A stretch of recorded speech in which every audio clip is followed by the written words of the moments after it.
Ladies and gentlemen, welcome to the stream. It is myself, Pixis, to bring to you such an awesome event. This is the Skillquest Spring 26 Classroom Clash 2 Finals.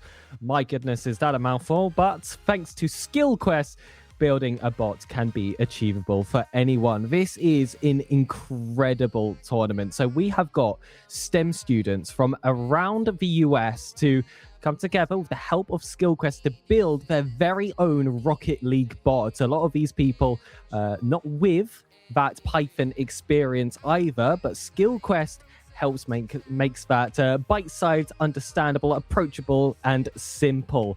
And here we are for the final single elimination stage to put some of these bots to the ultimate test. We have got a range of games going on tonight. We're going to be covering that brick versus woman game to get us started. But as you can see, it is going to be a single elimination bracket. These are all going to be best of 3 as well. So we're going to get a real taste of the capabilities of all of these bots and get a real idea of the strategy that a lot of these coders have put into these bots as well, because they do not think the same way as humans. As we have these wonderful eyes as built in to our faces from birth, computers are not the exact same. They can't see that car in front of them. They see pure data. And thanks to the help of the 7 fundamental skills in programming taught by Skillshare and the raw data straight from Rocket League, the logic has to be built for these bots to compete against each other. It is a completely different ball game than your typical 1v1. And I'm not sure if you guys have been queuing 1v1 recently. I've definitely had my struggles. I think it'd be much more enjoyable if I attempted this instead. I don't have that coding experience, but that is where Skillquest does fill in all of those gaps for us. So really excited for this first matchup of the day. Of course, this is the second classroom clash we've had. So for a lot of these bots, they actually featured in the finals of the first. However, based on the experience of that first event, they've been able to tweak their bots in between that time leading up to this point to see if they can improve upon those previous experiences. However, there is going to be one bot that every single student is going to have their eyes on, and it's got a very fitting name. It is the only 1v2 we should be having our eyes on. They went all the way to the grand finals last time, took that one out in a convincing 3-0 sweep in that grand final, had some bumps along the way, actually did lose a game in that semi-final. That one went the full distance, but eventually claiming that first championship. However, now they have set the standard. A lot of the other students would have been watching those matches thanks to League OS, of course, hosting this production and, of course, powering the entire bracket and tournament as well. People are going to look at what that bot did well, what it maybe could improve upon, and use all of the facts that they have learned there to try and make what is the perfect, the only 1v2 giant slayer for this second event. The games should be going by rather quickly, hopefully, fingers crossed. As you can see, they plan to start at 2. We are live at 2, and we've got that 40-minute gap until the second round, only 20 minutes into the third. And of course, these are best of 3s. It is quick-paced Rocket League. It's not like the bots are really going to adjust their game in between games either. It just gives us as commentators and spectators, and of course students as well, or prospective students, we hope, if this ends up becoming a bit more of your thing, something you think that you could get yourself into. It just gives us a bit of an idea of what they are capable of and what you can look out for if you want to do this yourself. I mean, frankly, making a Rocket League bot on paper seems like such a difficult task. I could never imagine myself doing it. I am a STEM student myself. However, as you can see, these two students have been able to build some of their own. It's the first kickoff of the day, is woman versus brick. Now, kickoffs being the only set piece in Rocket League, it's one of the more simple parts of the game to code. However, the rest is a lot more dynamic. And if any of you have experience with some of the ethical bots of RL Gym and the not so ethical bots of a few months back, you'll know that shooting accuracy is a really big part of these bots and just that general ground game as well. And a lot of that being because there's a lot less to calculate when you get rid of that vertical plane, all X and Ys, all women, to get us started for the first game of the day. And you can see as soon as it had that straight line, it just sets it up perfectly, flicks its way through, and there's going to be no concerns of it missing that. Perfectly calculated, but now we are back to that set piece. Brick starting off on the back foot. And what I noticed from the last is women, I believe, played a lot more defensive off that first kickoff, and that pattern is maintained for the second brick. And that being the car that tried to stay close. A bit of confusion, though, coming off that left wall. They've managed to orient themselves, and that slotted gorgeously away into that bottom corner to get themselves back. Took them a second to get their bearings, but as soon as they found it, I mean, that was textbook into the bottom corner. And a minute gone. 2 goals scored, equally split down the middle. We might have ourselves a series on our hand. If you did feast your eyes upon the bracket of the first iteration of this event, there was a lot of convincing sweeps. There were very few 3-game series in the best of 3 portions. However, we might have just been gifted a diamond of this bracket with match 2 as our choice, and women actually bringing us up 2-1 versus brick. We'll see if that follows again. If women will just run back to defense. Main aim on that kickoff isn't necessarily to achieve possession, just to make sure it doesn't immediately go into the back of their net. There's going to be different coding styles for a lot of these students, those that play with a bit more offense in mind, some a bit more defensive. Brick laying themselves up for that hook shot. And you could see the calculations being put into place here to find that perfect angle to strike on net. They say the open nets are the toughest goals to score in Rocket League. But for these bots, the input taken in from the game and the students' expertise, thanks to Skillquest, that is made a lot more simple. And again, a lot more neutral of a kickoff, but it's only Brick who stays close towards the ball. We saw a bit of a struggle last time they were on the wall. Women actually jumped off it and went for the ball, so there has been an attempt made there for women to go for some of these chances. And we haven't seen Brick spend much extended time on the back foot in their own half. Women will put them to the test here. That shot, though, just wide of the back post. And with that miss, of course, we know from traditional fundamentals of Rocket League that challenging that front post higher boost is always going to be a fearful sight. So women plays a bit more passive with those fundamentals in place, and Brick sees the opportunity. Women looked for the hook shot after taking that mid boost, but as soon as the gap was left open, you are taught during the course to be able to read your opponents. Like I said, it's not with eyes, it's with the car axes and the direction they're facing to decide true or false whether they have the ball in control or not, and whether it's likely that they're going to have a shot in the near future. And the brick bot recognized there that was unlikely, and that essentially that was going to be a free opportunity for them. And it seems so obvious when you are a human, but as someone who actually did a minor in computer science during their first year of university, that computational thinking is a skill that you have to learn. And well, the maker of the brick bot has certainly put those pieces in place. And this is forming a wonderful jigsaw for this opening game. Now the lead doubled. It was actually women that had the control for the first part of the game. But now, starting to take it into their own stride. Brick off the corner, women. And it appeared to be a bit more open of the nets, but being on the side of their own nets can be really hard to clear yourself off that, even when it is myself in those positions. Brick, though, handles that a bit better, though, and now has to drill behind it. You see that familiar bot wiggle. The flick, though, is still just wide of a mark. There's going to have to be some readjustments to get this one on target, but Woman has managed to get back in time. We've seen wide of a post. That one bricks straight off it. And now it's women with a counter-attack of their own. And again, it's going to come off that post. They had that defensive mindset. Now it's switched to offense. Just has to get a touch of any kind. And it was the same task for Brick. They just got there first. Women can't get it on the rebound either. So it's back to Brick yet again. It has been back and forth for the last minute. It was high scoring in the opening minutes. That started to close down. It's been our most extended period of time yet.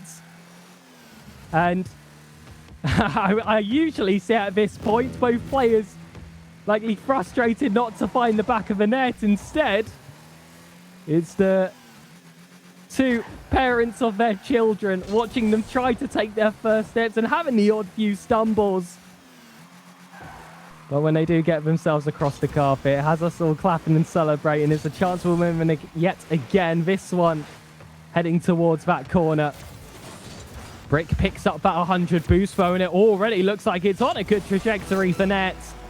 And that will be the lead extended. Brick, with 30 seconds remaining, has been close to convinced that the first game on stream will land in the favor of the blue side. And I like the decal choice as well for the bots, having that mainframe effect, not to be confused with the animated decal mainframe, of course, which I will say I am a proud owner of. Brick hasn't managed to get that touch on target, but it's enough to interrupt and send the ball bouncing. And I spoke about eliminating that vertical plane just to simplify the game. If your bot does go for a 50 and it's not in your possession, it is bouncing, that can make the job a bit tougher. But this time, 0 seconds is reached. And Brick will take our first game of the day and put themselves match point of this opening series. And, well, it looked like it was going to be all women's game with the opening goal and them actually chasing the lead back off Brick after they managed to equalize. But as time went on, we actually started to see that needle turn towards the blue side. Brick started to get a bit more aggressive. And Women was tested defensively. I see a lot more consistency with Brick getting their touches. As for Women, it's a little less consistent, but it tries to play a bit faster to make up for it. And these are all the factors that each coder will weigh a little bit differently for each one of their bots. But Brick just prioritizing that consistency has definitely gone in their favor and put them in very good stride to get a first series win of the final stage in number 2. And we got Brick heralding all the way from California on that west side, but there is a mystery around Women as we're not quite knowledgeable of the exact place where they were coded from. You know, there are women everywhere. It could be from anywhere.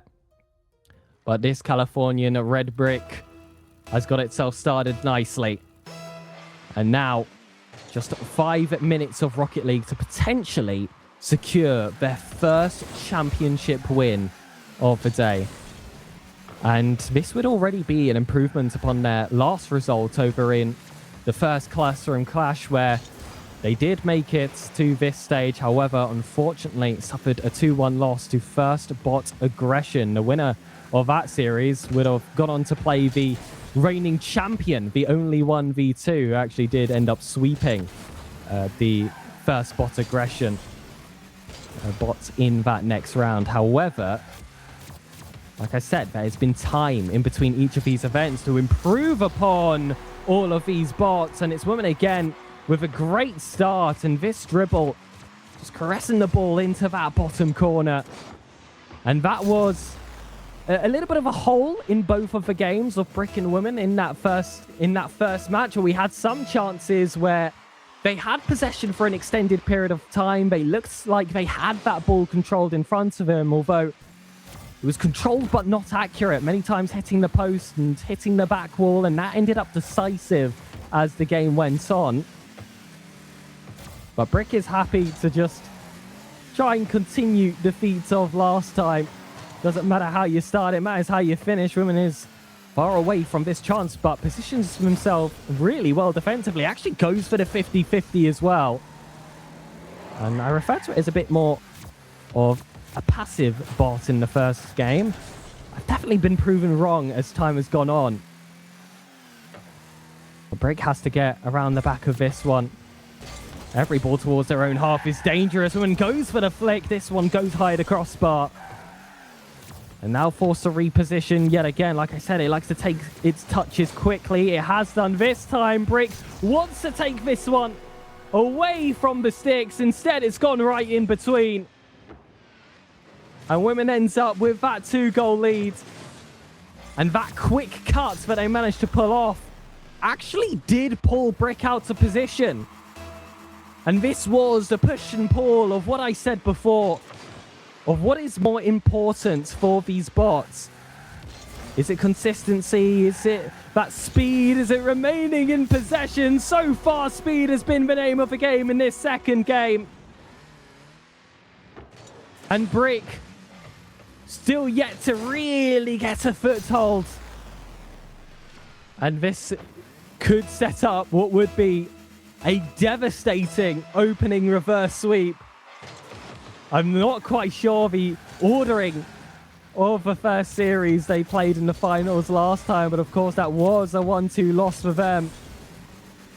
And I think for that Californian students, they're going to have a few flashbacks of that moment with the form that Woman has found. At the front post. Here's it out wide.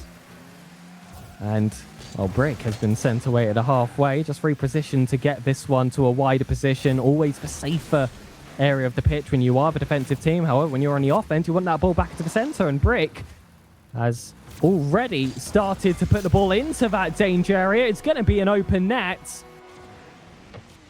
And you can see the fundamental of the game being instilled into these bots. And like a snake in the grass, it's from defense to offense, or should I say, like a python in the grass. I believe that is the language used for at least 40% of all of these bots. And I have definitely tried my hand at Python quite a few times. It is known as one of the more understandable languages for a beginner in computer science, certainly like myself in the last year, where I had to attempt it. However, the fact that we do have so many bots that we are able to pit together for this tournament is such an incredible feat for all of these students. They will have these bots forever. Whenever they're asked in the interview the dreaded question, what is a project that challenged you? What is a project that you spent a lot of time on? These tournaments will help you answer those questions. When you're asked about challenges, you can talk about making these bots, your performance in the first rendition of the Classroom Clash, and how you fixed up a lot of those shortcomings in preparation for the second. And I mean, just having a project in the first place already is going to put you a foot ahead as well. And it's also a fun challenge to take on. Not only are you building something, you're building something that you can watch and pit against others like Robot Wars. What more can you ask for? At that point, it doesn't feel like homework. It doesn't feel like learning, but the effect is all there the same. I'd actually argue it's not the same. You want to work a bit more on something you enjoy. But for the moment, this has been a game that has somewhat closed up. You haven't seen a chance at target for quite some time. A few hitting off the post in a few flashing moments. However, those are starting to fleet, as has the time as well. 30 seconds remaining, and Brick somehow has to pull off 2 goals if they want hopes of pushing this one to an overtime, but it's actually Women with possession. It is deep into Brick territory. They have to find a way to direct this ball, get it back into the center, readjust themselves as well on the outside so they can have a chance at net. You can see them going for the challenge now. They cleared themselves out wide to get that shooting chance. It goes back to Brick, but the time is up. The second game falls to women, and it is going to be a series to go the full distance for the opener of the day. We also have match one already decided with Reedbot taking a sweep against bot one. But not over here. We were fortunate. We picked the right first match to have here on the broadcast, because it is going to go that full distance. Nice to see some saves, of course, recorded for women as well. It wasn't just an offensive game for them. Those saves have got to be such a taller task to take on, because when you're attacking, you assume most of the time that that is going to be yourself in possession, and you can dictate where that ball is going to go and calculate accordingly. Whereas when you're defending, you have to wait for your opponents to be finished with all their touches so that you can cover those angles and make sure it doesn't fall into the back of your net. But the women bot proving, as we called it, the more defensive bot out of the two, despite it being the more aggressive bot out of the two, and that is going to be the way to achieve victory in this second game. It's been very interesting how we've seen different dynamics of matches in these first two, despite these being the same bots and the same models, where Brick was able to take a lot more possession in this first game, and certainly more field domination deep into the women territory.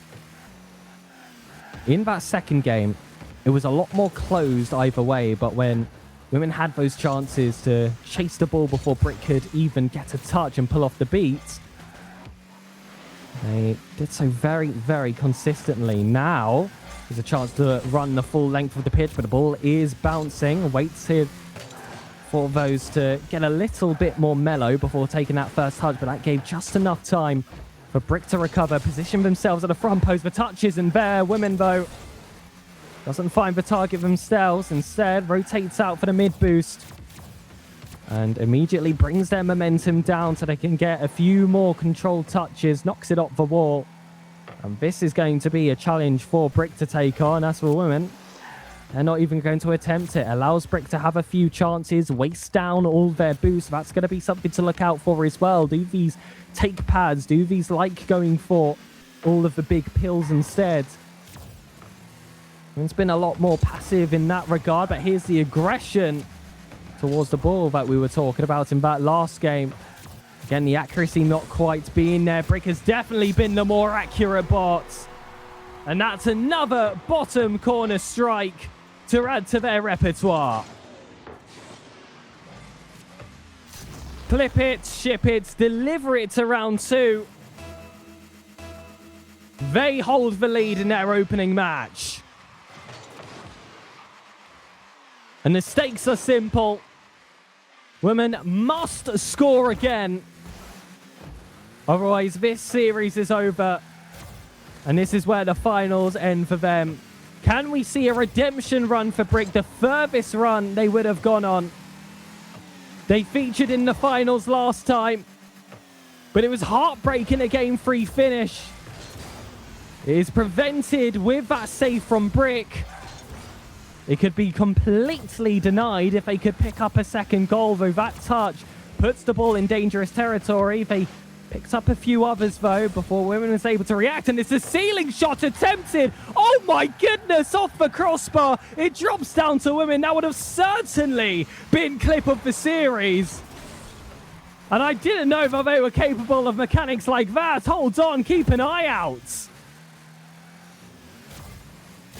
Always going to be a bit of clipping potential. This is a lot more of a simple shot. And these are the ones that fundamental, low-driven strikes from range that Brick's code is built upon. 54 miles per hour is enough to prevent the chase back for Women. And instead, they're going to be looking at the broad shoulders of Brick from behind as they've got that 2 golds to chase. Now 3 with a fortunate kickoff in the Brick favor. And Brick was the bot that often likes to play aggressive off the kickoff, likes to stay close to the play, and when they fall in their favor, that will assure them a goal every single time.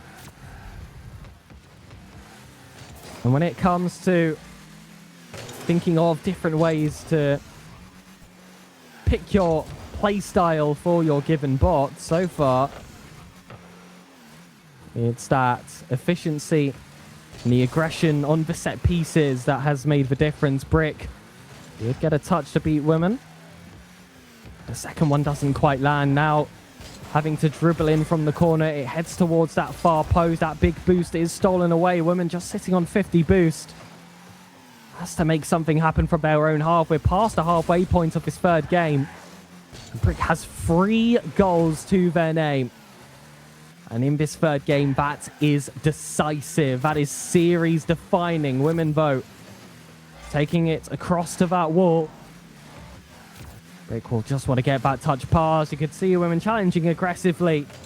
And that makes any touch of Brick valuable. Any touch of Brick is valuable in a game state like this, because now a 1v1 turns into a 2v1. It's very simple code for the other bot that just brings down that countdown. Women stopped by Brick. But then gets a block of their own, takes it to that right wall, but cannot keep that ball close. Brick knocks it high, and these are important seconds to dwindle yet again. It's hard to adjust to those balls that are bouncing. However, for Women, this one sets up nicely, just rolling across that floor. But it's in that corner. They're on that wall. It can be hard to reorientate. And it's of their belief that Brick is favourite to this play. So instead sits deeper. That heavy touch, though, is waiting to be pounced upon. It did lure in Women. That allows them to have some free space moving forward. All of those seconds go down to only 20. And this is just a victory lap now. And in those probability markets, you can see them going higher and higher in the favor of Brick. Your seed 8 versus the seed 9 will go to the team with the seeding advantage. 4-0 for the goods. And for Women, it is a really interesting series overall, considering how well that they did in that second game. But in the games that Brick won, they were relatively decisive. The first game definitely had a bit of a closer first half, but once we started to move on to that second, Brick really started to find their stride. And it was goal after goal. The gap started to widen. It's at its widest here in the third game. That save stat remains a brutal 0 for Women this time. The compliments that I handed out during the second game simply did not stand in the third. And while Women might be out of the tournament, the coder will have some ideas to build upon off the basis of this series that it was an absolute pleasure to cover it here on the stream. But again, all of that experience that they were able to build with Skillquest can be used for anything. Python is one of the more flexible languages to use for any project that you would like. And we've also got just a project here to use for higher job prospects in the future. But what a game that was from Brick, whose journey does not end here. They will advance to those quarter-final stages. And it was a great best of 3 here, and a bit of a comeback for Brick as well when you compare this to the Classroom Clash 2. Yes, it's that familiar game 3, but this one had a much brighter ending for themselves. However, it wasn't exactly fairy tale elsewhere in the bracket. It is 2-0s actually all round. Readbot's getting that 2-0 versus bot 1. We've got... sorry, I almost read that as the 2nd of a month that didn't exist. Apologies, I am British. February 27th, 2026 was able to take a 2-0 win versus Lobster. We've got Beckett is Buns taking a 2-0 versus bot 1. And then the only 1v2's reign of terror continues as they advance into that second round. And I believe, hold on, that is actually going to be a match that we cover later today. So that is definitely going to be one to look out for. We've also got Ajax getting a 2-0 win versus Template Box, and then finally Lerpa 2-0 versus Third. And as you can see, one of the Februaries hasn't quite played yet, and that is February 23rd versus Calbot 3. And there is a reason for that, ladies and gentlemen, because it is going to be right here that we show this game. This one sets up nicely for all of us here on the broadcast to enjoy another one of these knockout opening rounds. February 23rd, 2026. I believe actually went by a different name in the last tournament. At least the bot itself actually did. Calbot 3, however, just looking back, I don't believe that's a name that I recognize. It is not. So this is going to be a new show over here on the League OS stream. So we are just going to have to see what they are made of. It is almost a Raw 1 there in the center. I wonder if anyone has coded them to recognize that. We've got Calbot 3 actually reigning in from California, just like our previous winner, and February 23rd, 2026 has that bit of a mystery shrouded around them. And to add to that mysterious aura, this returning challenger will open up our series with a goal on the blue side. Obviously reserved for the higher seeded team out of the two. No, is it player out of the two? I guess we'll stick with bot out of the two. You know, all of those wordings can become very, very different as a caster when you are working with machines instead of humans as per usual. Hold on, February 23rd, staying very local to pick up those 50s. In the last game, we saw that if bots ever found themselves in that position, they just tended to bail away. Their risk assessment would say, this is not a ball that I want to challenge. I do not want this ball in the back of my net. I'm going to position a little bit better for it and perhaps go for a hook if the opportunity allows me to. Instead, February 23rd, just try to get as many touches as possible. And opening up opportunities for those 50s as well. Goes for the hit off the wall too. We didn't see many of those in the last series we watched because, like I said, it's a lot more complicated to add that extra facet of the game. However, I don't know, this bot has certainly been up to the challenge. There's the second goal awarded. And they have been running laps in this orange half in this first game. And I'm not too sure that this is going to change anytime soon. Perhaps with a change in kickoff. Of course, they do have some predetermined routes for this, but the last one was so neutral. This one is a lot more in favor of Calbot 3. I guess Cal is for California now that I've just put those pieces together. Maybe that should have been a bit more obvious. I'll tell you, even with my lack of logical thinking, even I can make a bot with Skillquest, so I think that tells you all that you need to know. I actually have experience using the platform before. It's an excellent platform. Used it to make my own dynamic overlay at one point, so if that's more up to your speed, there is a course for that as well. But February 23rd, it's been on the bot course, that one vote. We'll go from post to corner to corner. And they've resorted, it is going to be a faraway run towards that back post. The scenic route's been taken, and that's allowed Calbot to have some time to get this ball into the opposing half. It hasn't spent much time here in the game so far, and just as we reach that halfway point, the power slides of both bots turn, but February 23rd gets there first. This is an open net. This one they're not going to mess up. There's goal 3. And just when it looked like they were on the back foot, the counter was quick. And the goal was achieved.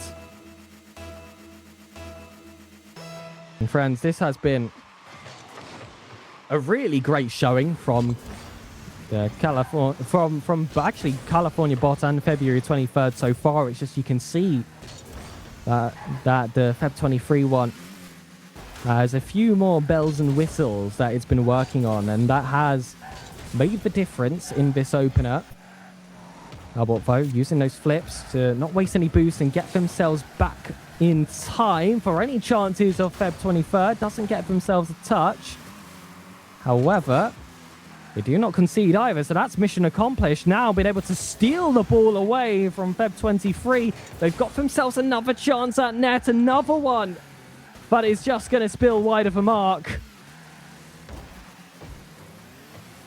But back on again is California Bots. It's their first goal of the series. And that little bit of momentum they needed. They hooked themselves so wide. They actually had me completely mind-gamed. I thought they were going to go for the big boost. Instead, they were just calculating the perfect angle to get this one on target. It's actually very familiar to a first killer goal I saw a little bit earlier today. Oh, and hold on. Another kickoff. Landing towards Calbot. This one, a lot more central. Less of an angle to try and cover. Just go straight. Just get it on target. Either way, it looks like it was going to roll past the line before February 23rd could get there. Hold on a second. This series might not be as cut and dry as it initially looked. They're back into that rule 1. How will they obey it? They actually might be soft locked like this. Hold on. Can we observer, can we press 1? I want a 1 on the keyboard so I can see a perspective of the part. That's beautiful. They're both working together to slowly push themselves closer to the ball. That's going to change their calculations and break them out of it. Calbot now can get themselves out of it.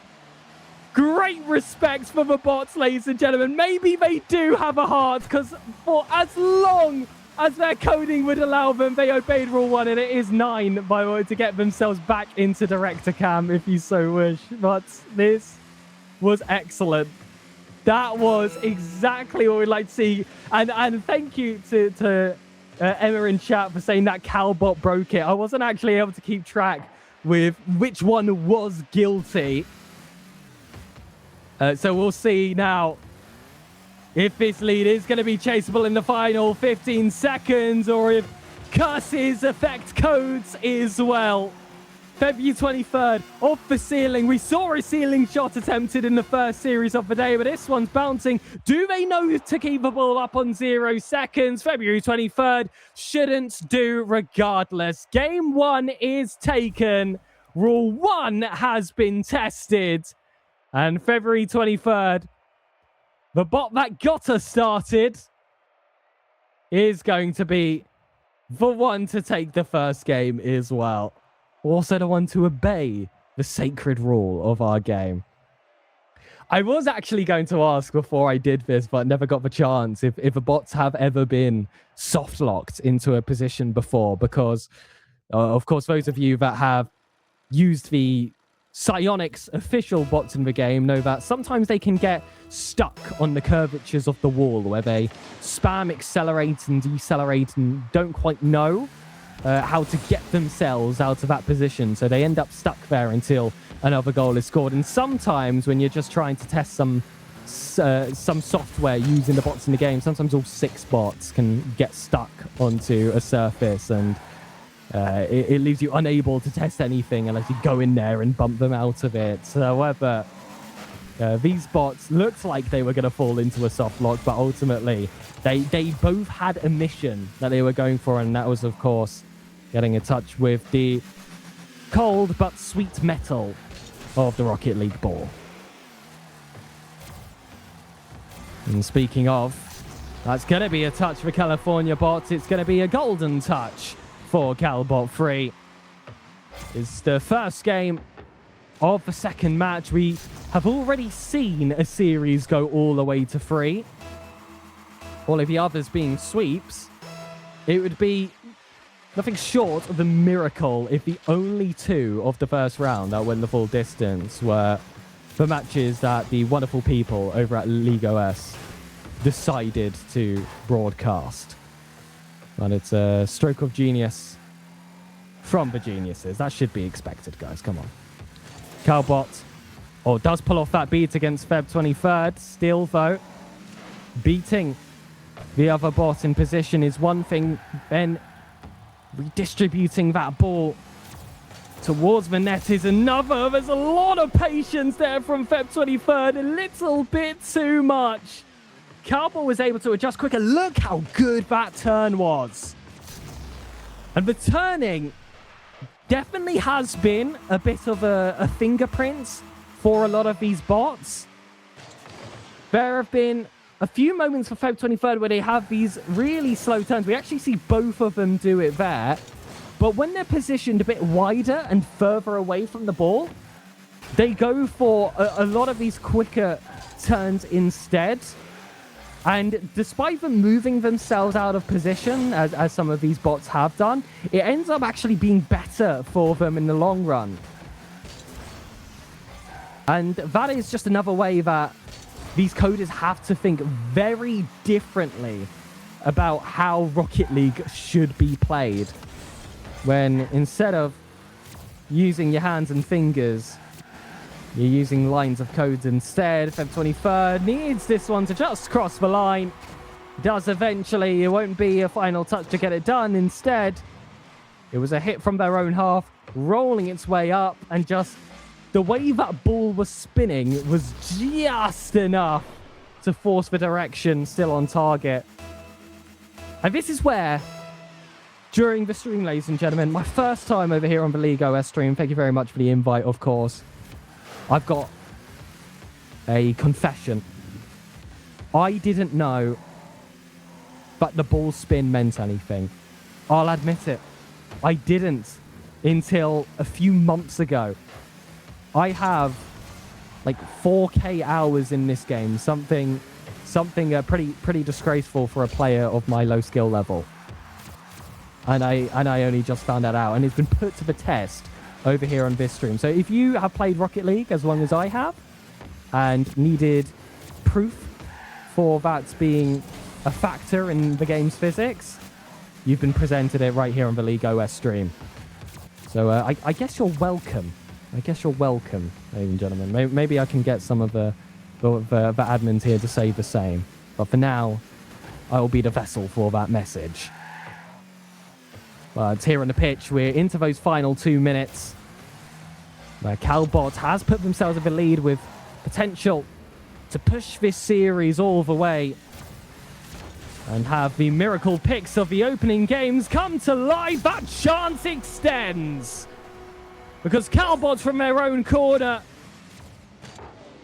have seen a perfectly straight path to go for towards the center of the nets.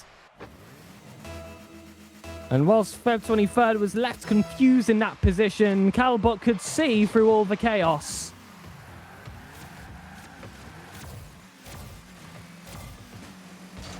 Calbot flicks over. Needs to readjust, but the ball bounces over him, and Feb 23rd with the deeper angle towards the ball had a better chance to knock it over. And the pride of California with a pinch to try and defend, and zero boost to attempt it. Instead opts to repositioning towards that back post. They ended up the wall as well. But again, with these straight lines, they'll take him every single time. Freebies are there. And Calbot 3 takes 4. And for more context, for a lot of these bots and how they operate in general, like I said, they don't see the game. They just have raw data values from Rocket League itself. There's 4-2 there for Feb 23rd. They can recognize, of course, the axis of their cars where they're moving it at any time, the ball's position, the velocity, their opponent's position, and their velocity, of course, where the goals are and where the boosts are as well. And what the coding does is using just that raw data They have to decide whether they are the car that has an opportunity to take the touch or take the shot or have to move themselves back into defense, whether they make a challenge or not, based on all of these little variables. And it sounds like it's a lot to manage. And that's just because, well, ladies and gentlemen, it is. But it is made a lot more digestible when you are going through the course. They have 7 fundamental skills in programming that they teach you across it that will not only help you when you are building bots like these that have, by the way, sent us to our second game 3 of the day, also our second game 3 in a row of a total 2 series to watch. It also allows you to build so much more in the space as well, whether you want to make a software that can operate planes, trains, cars, or radars, whatever. We use Python and computer science in general for so much in life, including the very stream that you are watching right now. And all of that has to come from the fundamentals. And for us Rocket League fans, there are fundamentals rules of Rocket League you have to learn and build upon. And these bots are getting that all from the baby steps with fostering of their student coders as well. But we do go to that third game. California has hit back, and they already took a series victory in the first one of the day. And they have a chance to go 2-0 on our stream. And those of you in the West would have a lot to be proud of. But hold on, we're in another one of those Raw ones. This one doesn't look as stable. And I believe it's February 23rd that broke out of this one. So now they're even in breaking of our simple rules of the game, though this time not punished by the Rocket League gods. Instead, rewarded for their calculations at that tight angle, to just screen this one into that back post. And just like the last series, we saw 2 games of very different magnitudes. So, of course, for both of these games, not to play the very exact same from beginning to end. Now, must mean there is a little bit of randomness in how they calculate things, a lot of probability-based adjustments. And that has led to some really exciting back and forth affairs, with Cowbot sending that swing back into the center. The seesaw is stable. And I can't believe what I have just seen in that first minute. It was such a strong offense from Feb 23rd to even get to that goal in the first place. But then on the defense, all they had to do was hit that ball forward. And they just about mishit it. If this was golf, that would have definitely left a divot in the green. Back towards this corner. Wants a second touch. Doesn't get it. Calbot knocks it towards the target. However, that's going to be the wrong one to aim for. And for a second, that had me fall. I was wondering if I was getting my colours flipped. But I get that little bit of hope that I am in fact not colourblind, ladies and gentlemen. And it's just that Calbot has sent that one into the back of their own net. It did look like it maybe could have rolled towards their own target regardless. So we'll call that time saving. They gave themselves extra time to get back into this game. And that's genius. And that's genius. That is something only a bot could ever consider. And so far that time, let's say 3:19, but there's going to be more changes at the top of your screen. As Feb 23rd puts this one in themselves. Calbot tried to get back there in time.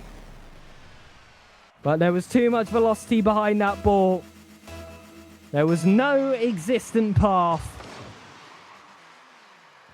Feb 23 might pull off that reverse sweep denial like we saw in Series 1.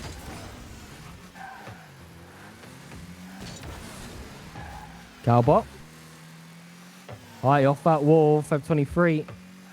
And Cal, both on the wrong side of that ball. This is going to be a bit of a race to see who can get themselves front-facing towards the net. Both now in that position. And for the most part, it looked like Feb 23 was on top, but decided that I was going to be too tough a ball to challenge instead. Just reorganizing themselves, refueling as well with the 100 boost at 0 on the side of Calbot. Not going to see any recalculations here. An open net is open. And there is no further thoughts needed. Ignore all other processes. And make sure you get a touch on target. Extra power added. Thanks to the assistance of the opponents. California bots on the turn could equalize. Just couldn't nestle that one in the post instead. Has to go onto the back foot with Feb 23rd already forcing a touch towards that other side. And Calbot's owner is going to be fine to see that happen. Corner to corner is safety to safety, but California bots has more than just defense in mind. Had to chase back a goal. Finds a chance with a wide rotation of February 23rd. And now could set themselves up for a heartbreaking comeback in this third game to round off what would be an unbelievable reverse sweep in just our second series of the day. And we hope that the remaining best of threes can continue to live up to what we have had so far. Of course, that grand finals is the best of 5 as it was before. Last time that resulted in a sweep. Who knows what that has to offer. Of course, the only 1v2 being that bot to look out for as the reigning champions. And we're actually going to be able to see how a champion bot performs in the next series. But for now, we do not have a decision yet as to who will advance between February 23rd and California Bot 3, to call them by their full name. But hold on, Feb 23rd. That's a great tackle. Just can't get the shot off. And Calbot, oh my goodness, towards their own net. They need another touch. That's slowly rolling over. And they just clear it off the goal line. And that's going to leave the owner exhaling. But in the cold machinery of these two cars, it is pure ice in the engines as February 23rd tries to stop all hopes of a comeback and regains that advantage they've had for a majority of this game.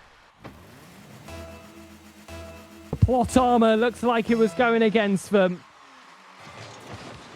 But Feb 23 forges the own iron of their plating. Calbot lands the bump.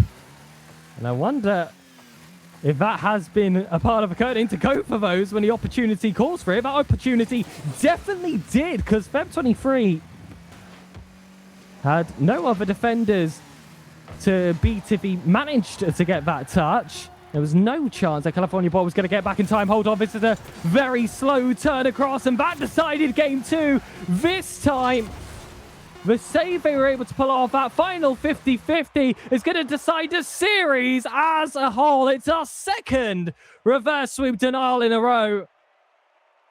This time, Feb 23rd, 2026 will take the win. And the California sweep is prevented for our on-stream matches. Although that one was certainly close. Feb 23rd, we're off to a great start in that third game, but it all started to look like it would slip between their fingertips, though Calbot managed to take it very, very close in that final minute, almost pulled off a secondary comeback after Feb 23rd, had extended that lead yet again. But ultimately, it was how they started and how they finished for February 23rd, which will have them into that quarterfinal.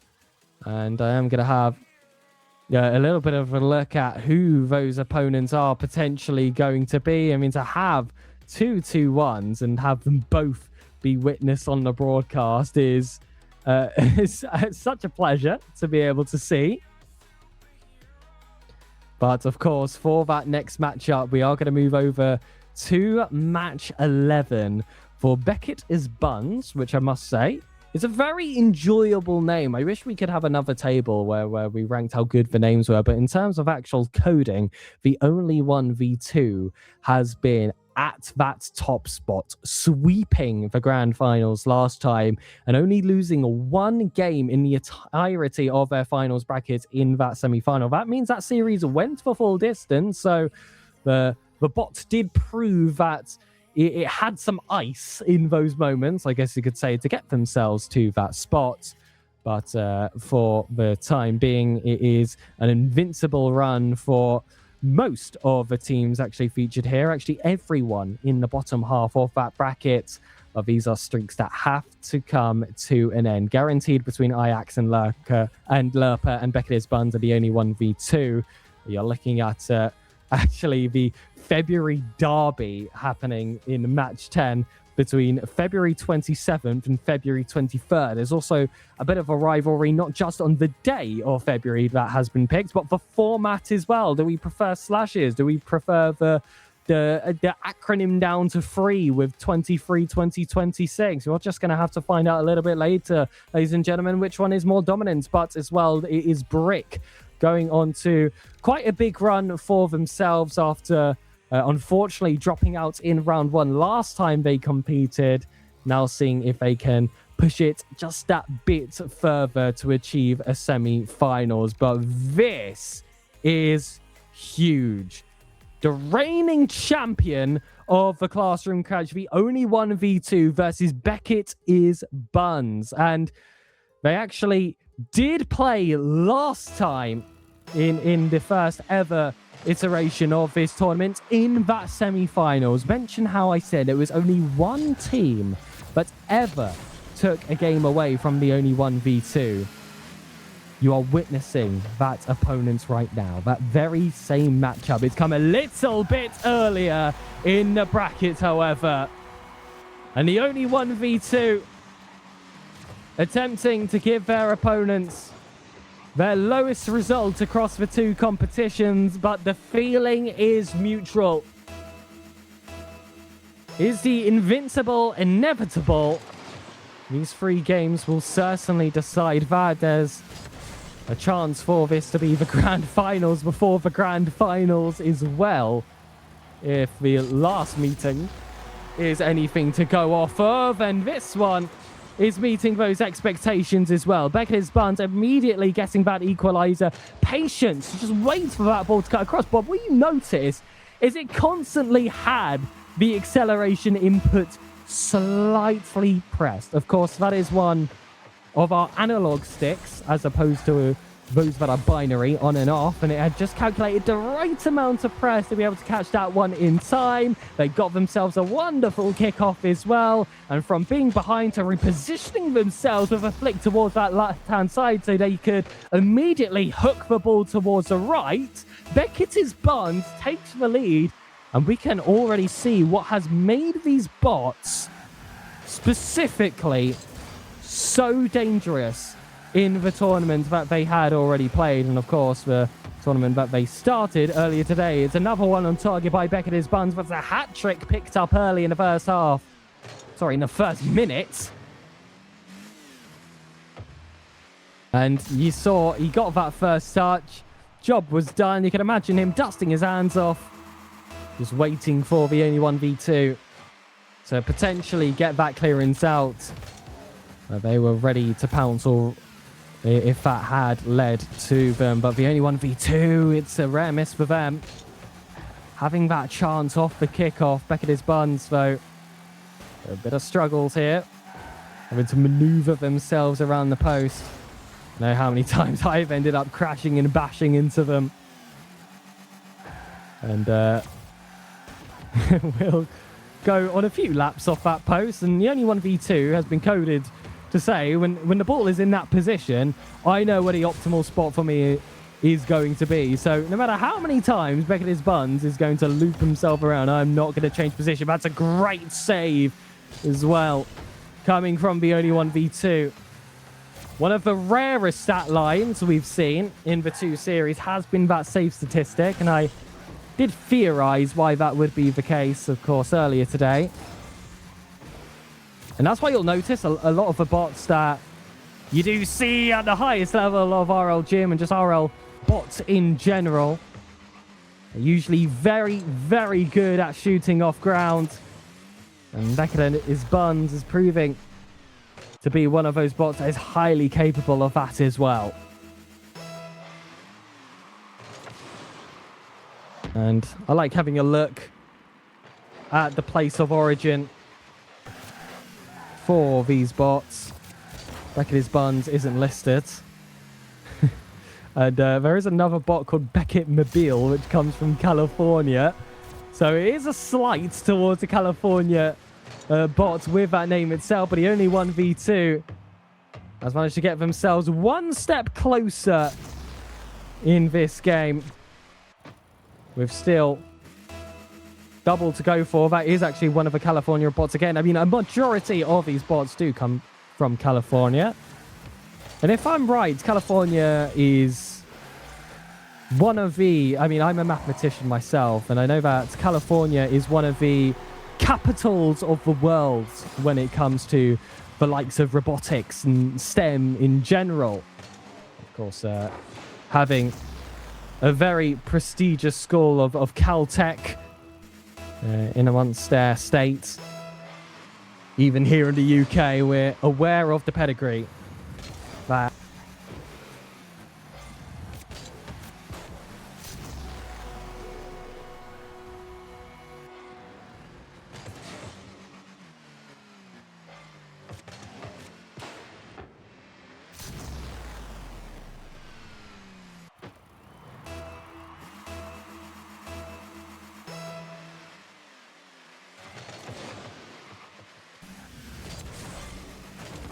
total amongst the two. And I'm trying to think back. I believe this beats out all the full games we've had so far. Don't hold me to it, but I'm about 70% sure that that is the case. The chances increase as the scoreline does as well. And Beckett's Buns, with that going more into their favour, is certainly going to help them moving forward.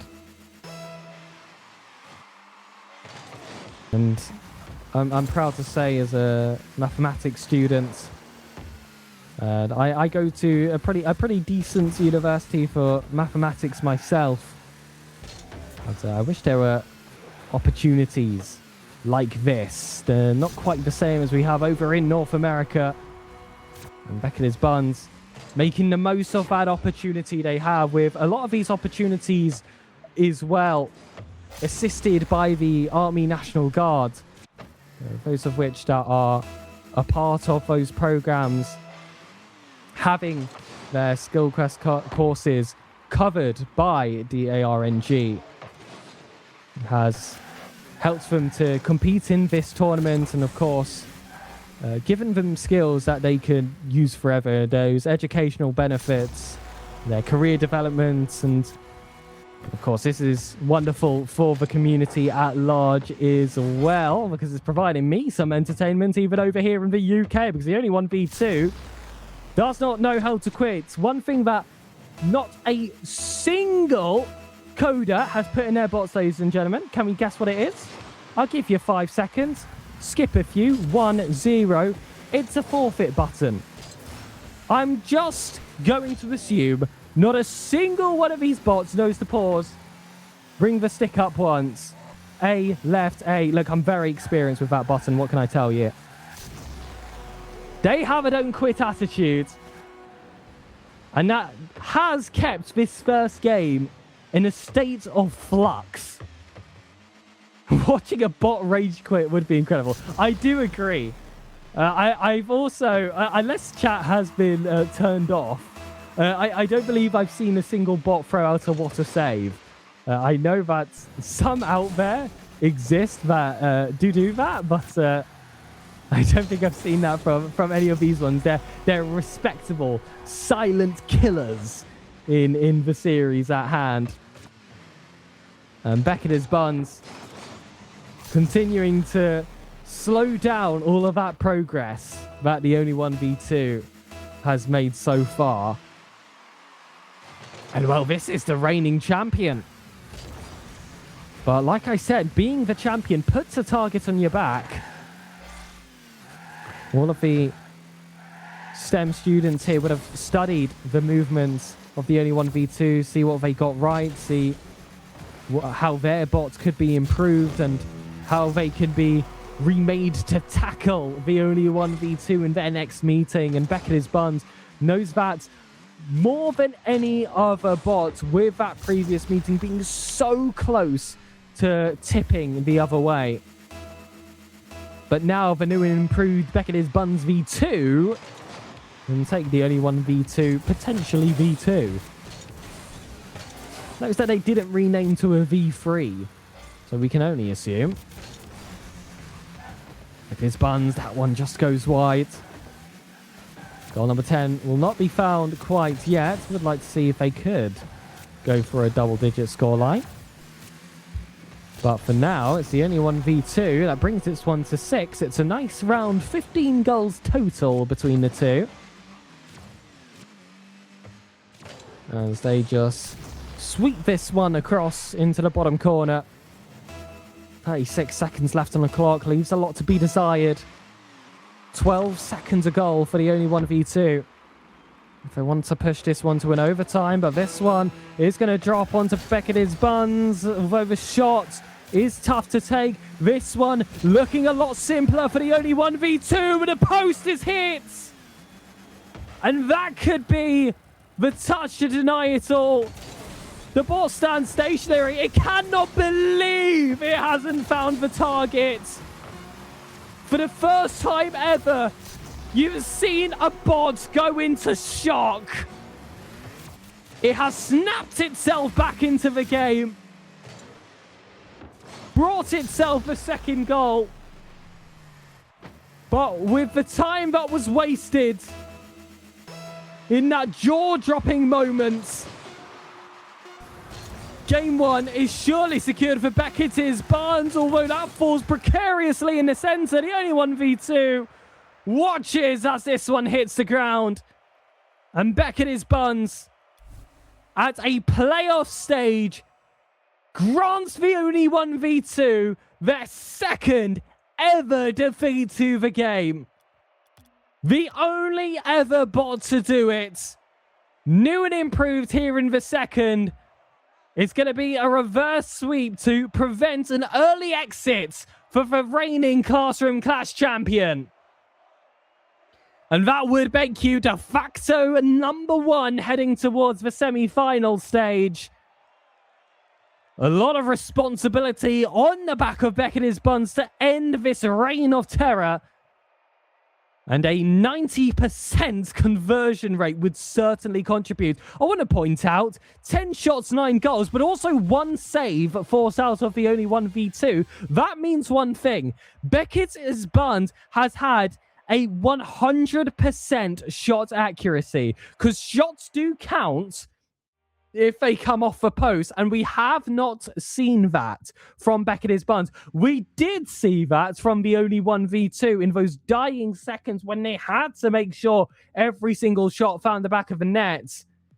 And that lost them all the time that they needed. Though now, with a reset top of the bracket, top of their screens is going to be 5 minutes. Return to 0-0. They were chasing for a majority of that game, and as they were able to find a little bit of momentum as that game went on, ultimately they are going to prefer to put themselves on an early lead of their own, although a lot of the game was dictated by those early kickoffs, a lot of which won by Beckett is Buns. And in this game of rock, paper, scissors, the paper's been ripped apart by the cold blade of Beckett is Buns. A shot out of the gates.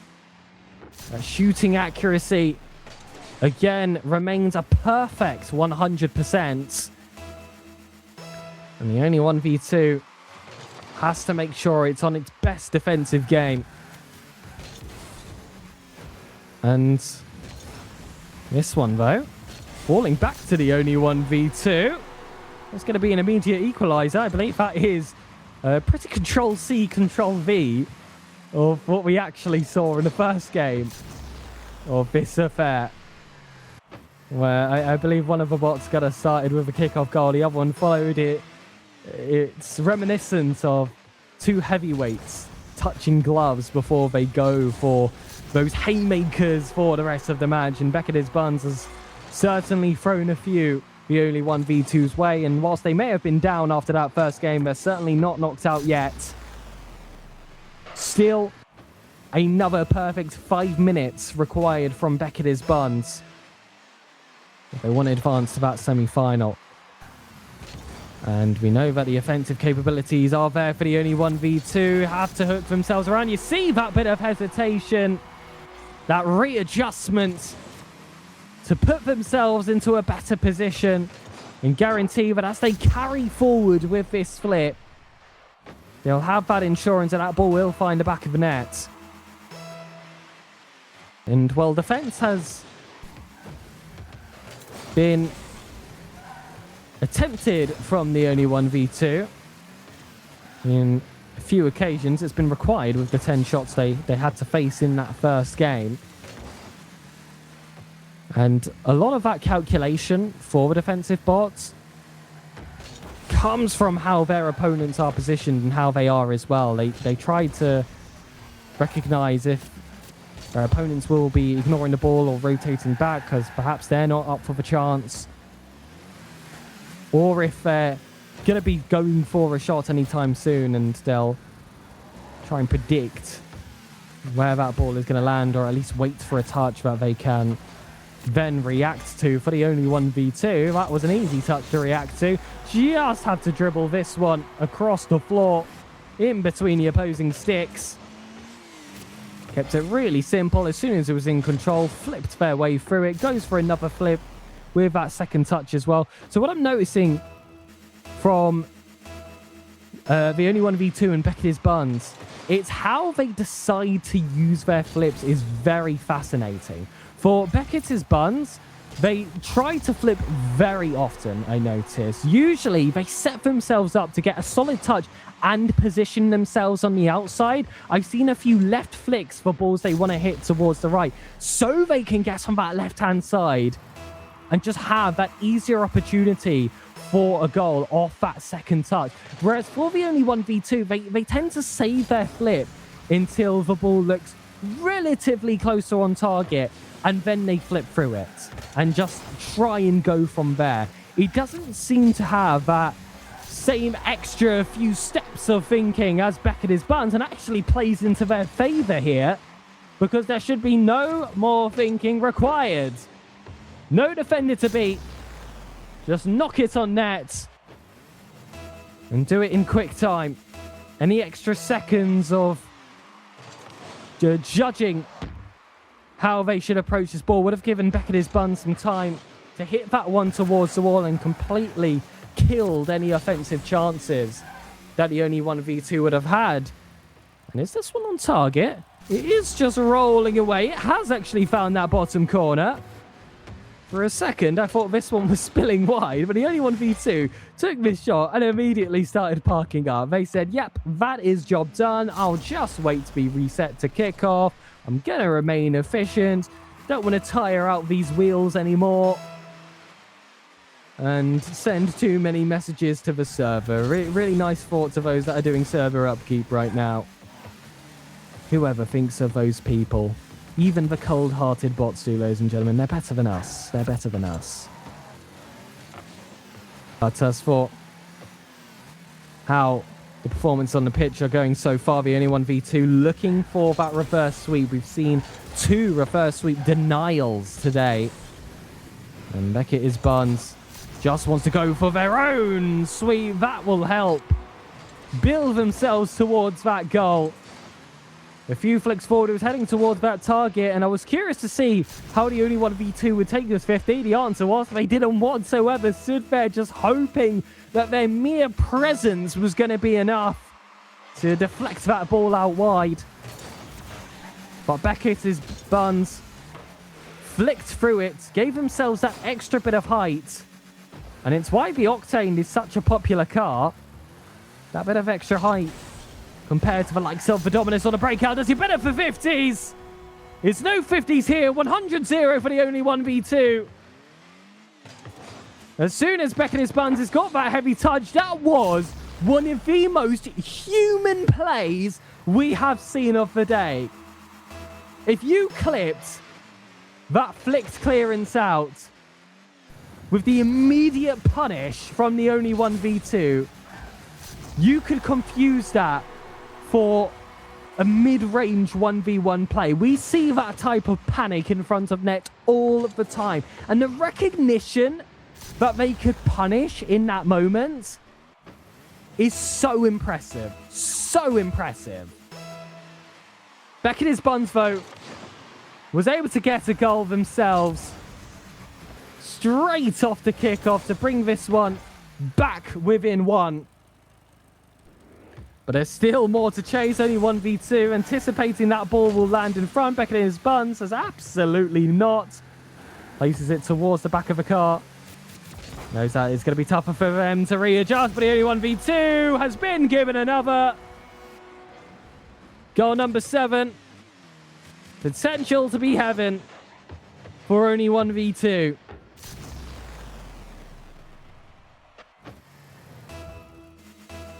And to think that for a lot of these students that are contributing to this tournament, they learn all their Python knowledge thanks to the likes of Skillquest. And look how good these bots are. To think that these were made within the space of a semester is unreal. And now we have that 6-7 scoreline. And if I wanted to appeal to the students, I would, say a bit more about that score. But I'll refrain on this instance. Maybe if it happens again, I'll think differently. Well, Beckett Buns gets it across the only 1v2. Just hesitant to go for that challenge. Saw a few fake challenges, actually, with that bit of a stop and start they did. That was read by Beckett Buns, reacted accordingly, took it past, and now this game, which it feels like has been chased for an eternity by Beckett, he's finally zeroed out. Now the only 1v2 is really in threat of being swept, and they have that fire in their bellies now to bring this game back. And it's straight off to kick off to make it 8-7.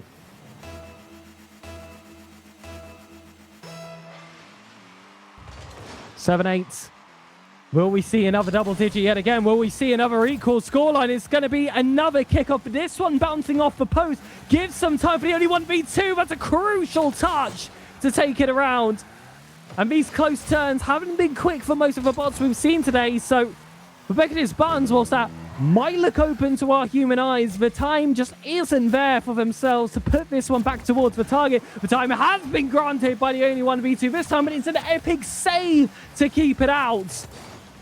And there's action in the final minute. They'll do more than just defend. The post will deny them once more, but the aerial goes up. The shot is on. It's the highest shot of the day. The only 1v2 easily with the clip of the tournament.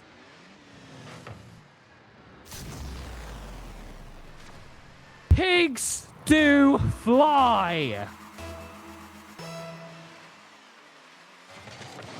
And the saviour on their nets is followed by A Guardian Angel leap towards that 9th goal to potentially save their lives in this series. We also see Ajax and Lerpa go all the way to game 3. Ajax being able to take that one in their favour. It looks like game 3 is where we're heading for this series as well. But if Beckett's Buns can just score here and get a good kickoff, that could all change. Yet to see an overtime, but we have seen kickoffs scored. This is realistic for Beckett. And I've never felt more nervous watching 2 bots go for a kickoff. It's in Beckett's Buns' favour, but the ball is high. These have been historically difficult. It's been too tall of a task. We're going all the way to game 3 again. What a finish! The Only Ones v2 final save to Aerial secures themselves a victory before OT and another chance to defend themselves as reigning champions. And Beckett's Buns, it's a familiar 10 shots they were able to find. This time settling for an 80% conversion off a 100% accuracy yet again. The Only One v2 locks in for a second game. But still, one more needed from both. 9-7 and 9-8. Look at those scorelines we have been gifted with, ladies and gentlemen.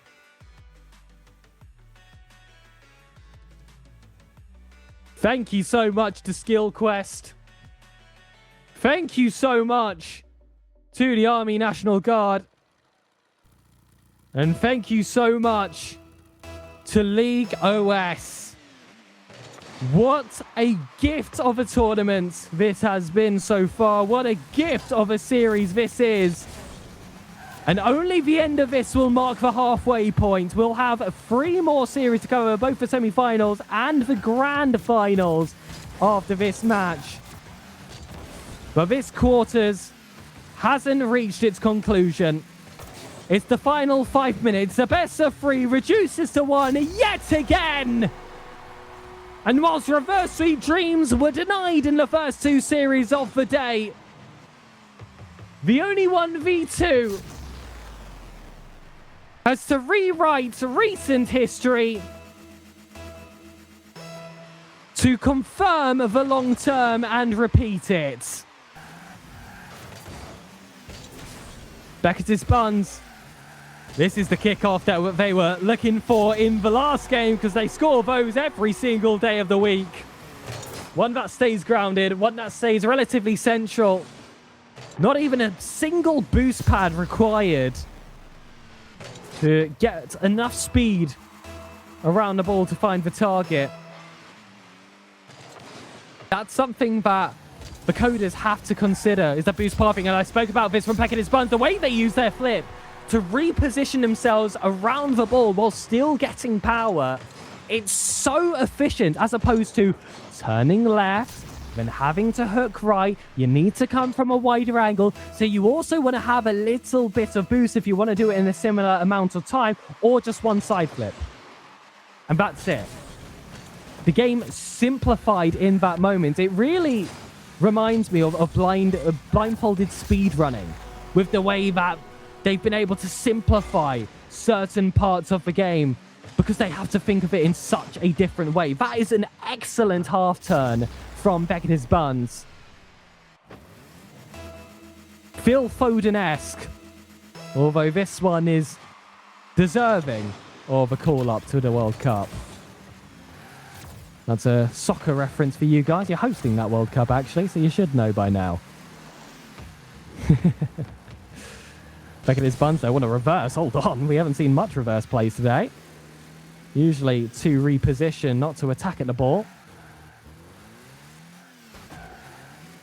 Beckett on the turn, and we've seen that the Only One v2 like to sit deep when the ball is bouncing off that post. And it looks like Beckett has control, because it is just buying its time. As I dubbed it before, the Python script in the grass, waiting for that moment to strike. It's found the perfect pocket there. And we're back to just within one. Beckett Buns. That is a very similar kickoff, actually, to how the last game closed out, and that's given a chance for the only 1v2 when they stop their car. You know what that means. It already knows that ball's finding the back of the net. That slam of the brakes is a preparation for the goal explosion. Equality reached once more. Will the dream come true? The great 50 to get us started. Beckett Buns, though, coming off better on the secondary clash. The tertiary vote will be held on the goal line. Don't even get the chance to see it. We do not get the chance to see it. Because, again, as our theories were crafted earlier, the ball spin actually does matter. So that one just trickles its way across. Look at his Buns. Up that back wall.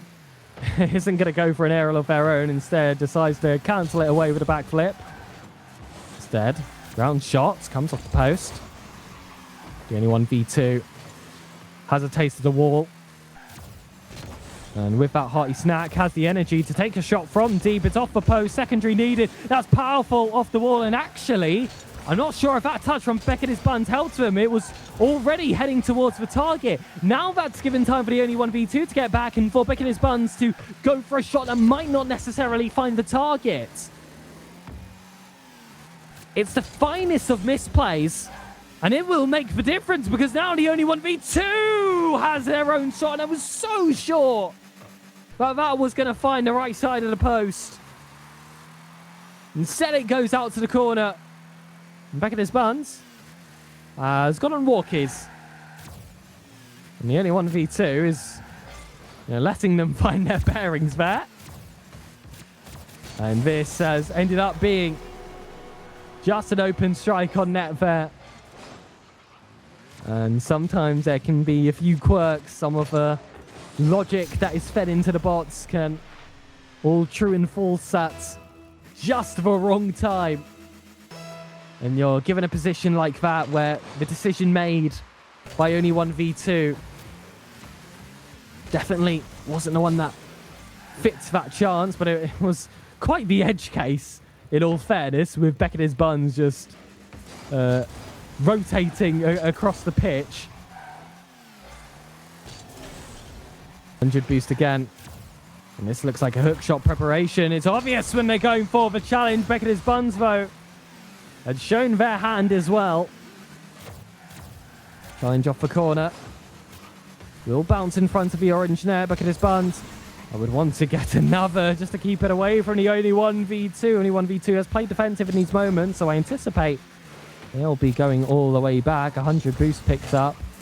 And all the ball just spilling away. Only 1v2. It's back within one yet again. And whilst our last two series we've had so far have gone to game 3, the games themselves haven't actually been that close. This time we've been given 3 games of Rocket League where every single one has been within 1 or 2 goals and high scoring, so it does dilute the percentage difference as well. And we had some 2-goal differences, but a 4-2 isn't the same as a 9-7. I think we can agree. Or a 3-1, Only 1v2. A slow hook preparation. But this tortoise will beat the hare. And Beckett Buns will get snapped by this turtle as they recover. The 10th goal scored in this game. Strangely enough, we'd call this a low score in comparison to all the others back at this Barnes. I've seen these before. Don't you flick that ball high. Oh, no. They just have not learned from that spot. And oftentimes an only 1v2 goal has followed, though. This is defended a lot better by Beckett's Barnes, but their great weakness is those bouncing balls. Only 1v2 has been at this spot before where they have lifted the handbrake and given enough time for Beckett's Barnes to start dribbling towards the target. Remember, OT is on the cards. It'd be the first OT of the day. And unless they know how to keep the ball on top of their car, I would be willing to bet that's exactly where we land. This golden goal will be platinum qualification into the semi-final. If it's achieved, will it come from the kickoff? We've seen plenty of kickoffs between these two, and Beckett's Barnes has been the best at converting them whenever they've stayed on the ground. But this one tips too wide, gives it away. The only 1v2 misses the open nets. And Beckett's Barnes recovers, refuels with that boost pickup, but spills away despite the resources in the tank. Will the only 1v2 recognizes the chance they can take instead? It falls back to that 50-50. Beckett's Barnes doesn't make the read. Only 1v2 recognizes there was a shooting chance there. But that one is not on. Parks once more. Beckett's Barnes with a shot. It's open. The reigning champions are taken down. 3 defeats for the only 1v2. All 3 at the hands of Beckett's Barnes, both of which being held in this series. There's a new de facto number 1 in town. Beckett's Barnes achieves its revenge. And well, we'd call that a relative low scorer. 11 in comparison to the 15 plus that we had in the previous 2 games. What action we have been able to witness. That is easily series of the day.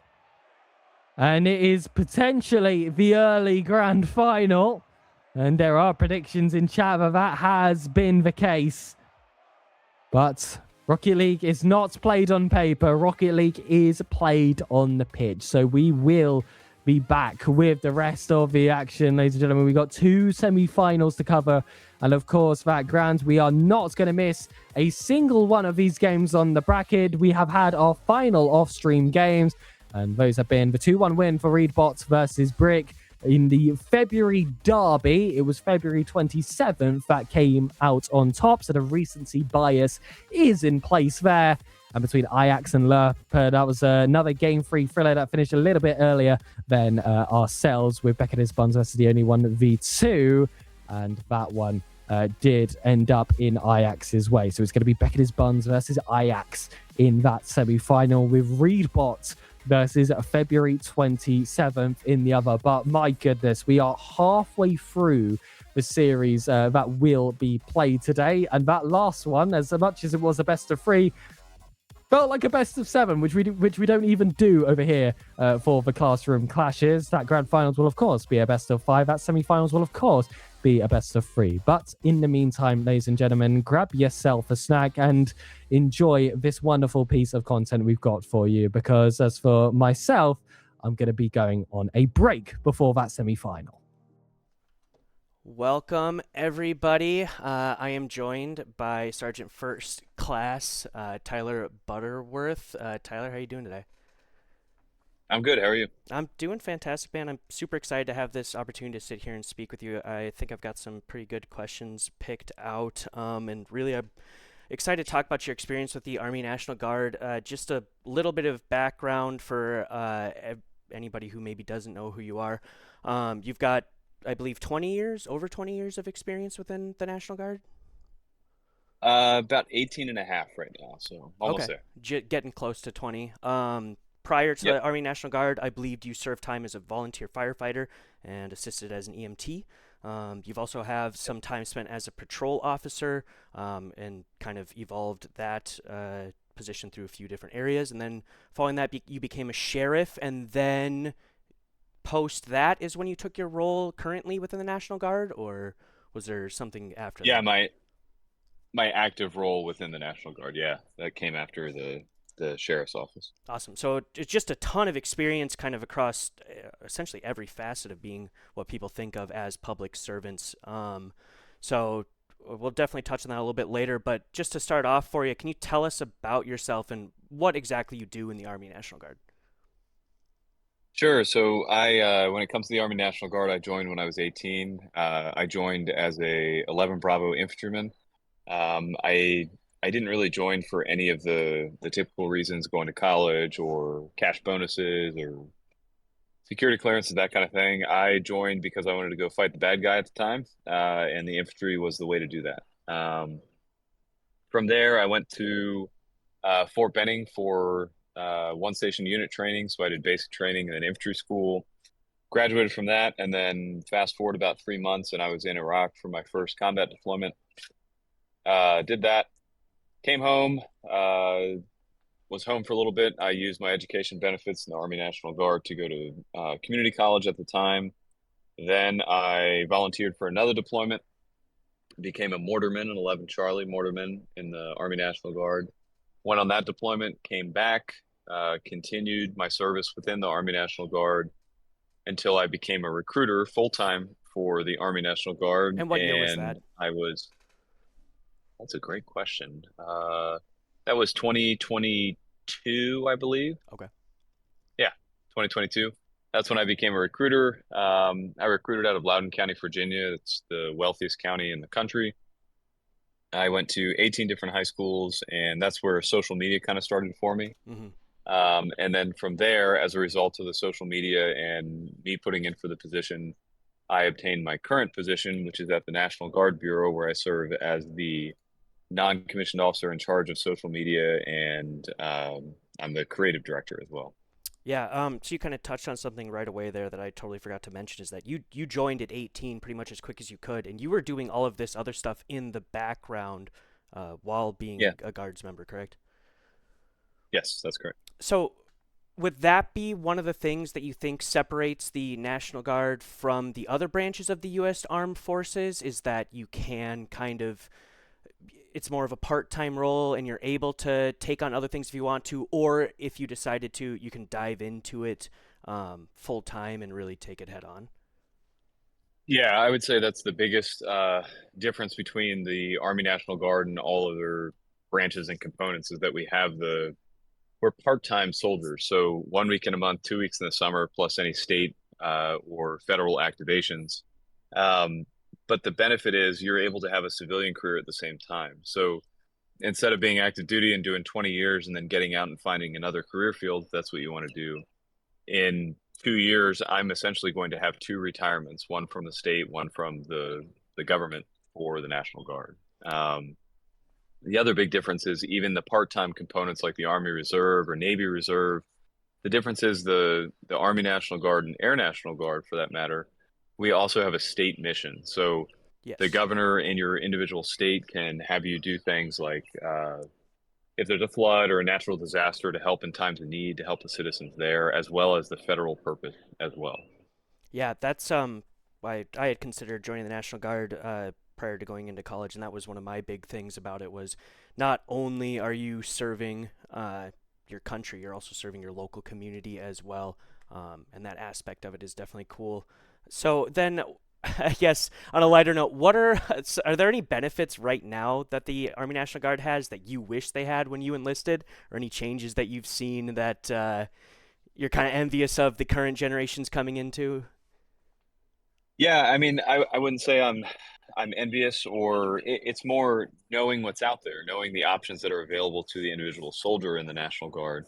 And I would think the main thing that I wish I had known as an 18-year-old private are the vast array of benefits that are available to you. Mm-hmm. For example, the state tuition assistance and benefits can vary between states, but where I was at the time, if I had known about state tuition assistance and knew how to use the process, I would have used that in conjunction with my GI Bill. You're right.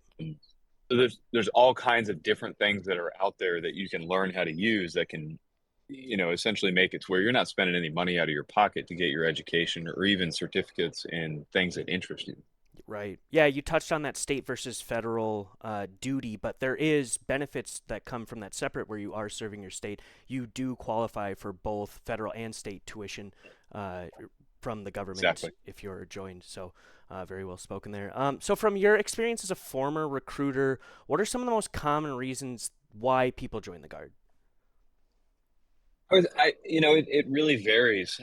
It depends on the individual person. I can kind of tell you what my process was as a recruiter to get somebody, not to get them interested. I always, instead of trying to sell them on something, I wanted to present to them all the information that was available. Sure.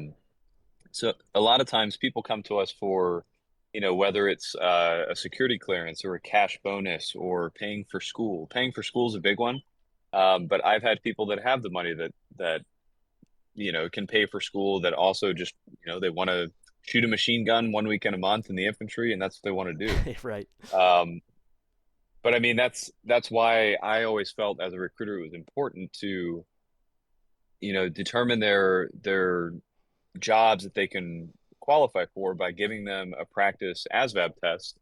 And then once they had that practice ASVAB test, I would print off a list of jobs that they qualify for and encourage them to do some research as well as answer their questions about those jobs and see which ones they actually want to do. Hmm. That way, they're making a more informed decision about the process. And it's something that's going to benefit them, not just in the Army National Guard and the military side, but also in the civilian world. I love that you just touched on another thing that I was thinking about kind of coming into this and why people would want to join the National Guard. And I definitely think that there is a preconceived notion that people have of individuals who join maybe because they don't have other options. And that really isn't the case for a lot of people. I recently read an article talking about how there's a growing population of individuals who wouldn't normally join either due to age or personal beliefs, but they're now Yep. joining because these people have a strong drive to make things better, whether they think that it's the best fit for them or regardless of what it is. They see that there's opportunity within these organizations to join and help out. Is that kind of something that you've seen across the Yeah, populations? I mean, very similar. I mean, I would even have people come into the office as a recruiter and say, this wasn't my first pick.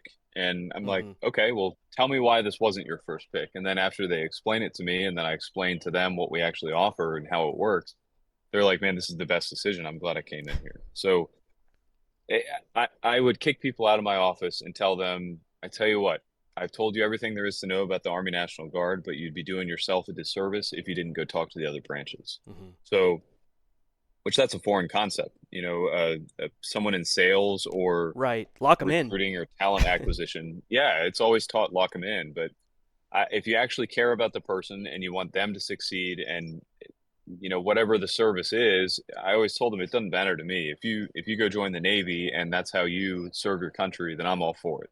Hmm. So it's like you have to talk to all the different components before you decide on one so that you can see which one is the best fit for you. But having the ability to have two different retirements, your school paid for in the state that you live in, and the ability to change states or locations when you want to, I mean, it's hard to pass up that opportunity in my mind. Right. And really, that's just kind of the threshold that you pass into as you enter the world. That's just kind of the entrance Yeah. point. So to build off of that, as information really becomes so much easier for people to just have at their fingertips 24/7, can you touch on the importance of hands-on experience and how the Guard kind of facilitates that for many people when they come into and join? Yeah, I think the that's one of the big fears is, basic training and going to basic training and how hard it's going to be for you as an individual. And I told everybody the same thing that would express these concerns to me as a recruiter, the people that, I got to enlist. I told them, you know what, it's just like anything else that you're trying. It's going to be different for a couple days and then it'll Mm-hmm. become normal. So the first 1 to 3 days I would say are difficult just because it's a new routine, a new thing, somebody telling you what to do all the time. And then once you realize that you're a part of this bigger system and a bigger team, but you have a role there, it just becomes that much easier. If you show up at the right time with the right equipment, with the right attitude, you're probably going to be successful wherever you go. And you can apply that Right. not to just the Army National Guard, but anything in your life. Yeah, you know, I was just talking to a private first class the other day, somebody who's only been a part of the National Guard for a year now, and he was kind of touching on that same thing, that there's a level of dedication that you don't really gain from going into something like this. It's something that you have to have just as part of who you are as a person or to excel, and like you said, regardless of where you go with it. Yeah. So I guess a more general question for you as we kind of start to wrap up this segment. As you reflect on your nearly 20-year-long career in the Guard, which is crazy, I'm barely that old, what memory stands out to you the most? Oh, there's quite a few. I would say the biggest memories are always around people and experiences that I've had within the Guard. I would say one of the most notable experiences I had is a humanitarian mission that I did in the Virgin Islands during the hurricane that went through there and Hmm. destroyed a large part of the area. But after going on combat deployments and then volunteering for that during the hurricane, that was the most rewarding experience where I got to truly do what the National Guard is about, helping people, helping the community, being part of the community. I mean, we did things like rebuilding churches and rebuilding schools and delivering aid and food and water to people that needed it in their time of need. I mean, it was just an incredible experience. And all the guys and gals that I was with as a sergeant at the time, they made that experience that much better because they were motivated to do the right thing and to be there for the people in their time of need. Um, I will never forget those experiences, much like pretty much all of my experiences in the military. But that one I would say has been one of the ones that I think about often, almost daily, about how beneficial that was for me and then all the people I was with and all the people that were there to serve. Wow. Yeah. I mean, again, just kind of touching on the community-based aspect of it. It's not just your community that you're impacting; it's the whole world, really. So Yeah. yeah, I guess last here, real quick. If you could provide advice to someone who's interested in learning more about serving in the National Guard, what would you tell them? I would tell them the easiest thing to do is to go on the website, nationalguard.com. You can go in there. All you have to do is input your zip code. It'll bring up the recruiter closest to you, and that's the person to talk to. I would ask the questions though. I would ask questions about specific jobs that you want to do. I would ask to take a practice test, and then you could take it an even step further and talk to somebody that's already in that career field that's doing the job that maybe you're interested in. Hmm. And then that way you can get the real answers from somebody that's done that experience and already been through the training and can give you some advice about that specific career field. Yeah. So again, the website is really the best point to kind of dive in here. Yep. It's something that we touched on a previous interview. Hasn't aired yet, but you get a real person, which really isn't something that I think many people are used to in today's day and age. There's a real Yeah. guy who's going to reach out to you and speak with you about it. Well, thanks a Yep. ton, Tyler. Mr. Of Sergeant course. Butterworth, for coming and sitting here. We'll be right back, you guys, with our next segment of the night. And yeah, thank you so much for coming and sitting here with me. Of course. Thanks for having me.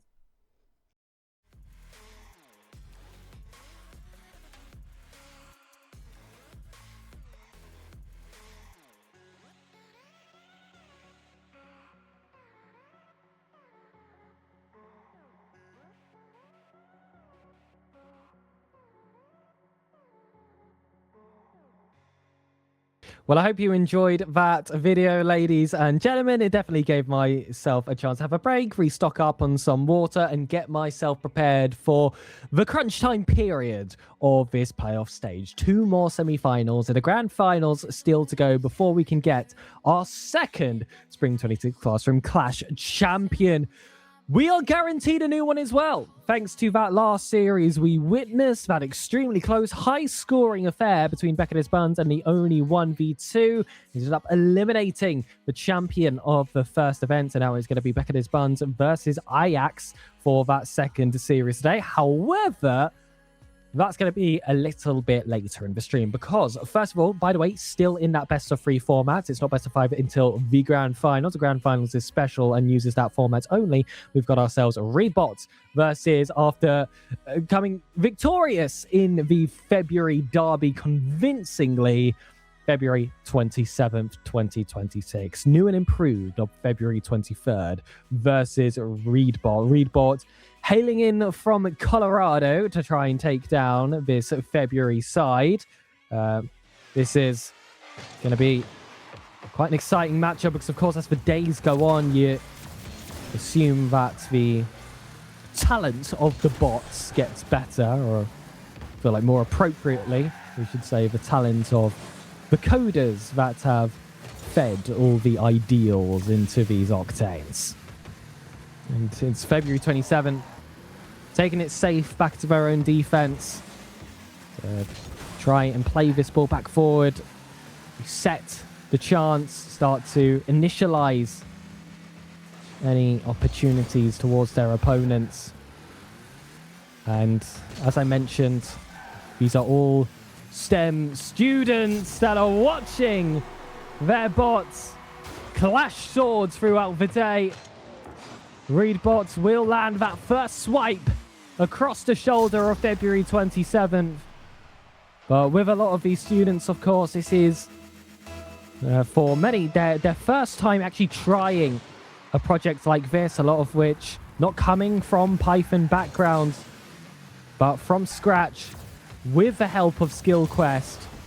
What a points they've been able to reach. And of course, with help from, as you saw, a wonderful video for the Army National Guard as well, which has helped finance these courses for some of these students. And look at what it has led up to. You being able to say, but you coded a bot that not only achieved a semi-final spot, but took 2 goals in the opening minutes. Now February 27th on the back foot, having to face against the overall first seed after their group stage qualifiers. They will grab a goal back. Still that seed 4, still one of the toughest teams to try and chase. They have earned that respect,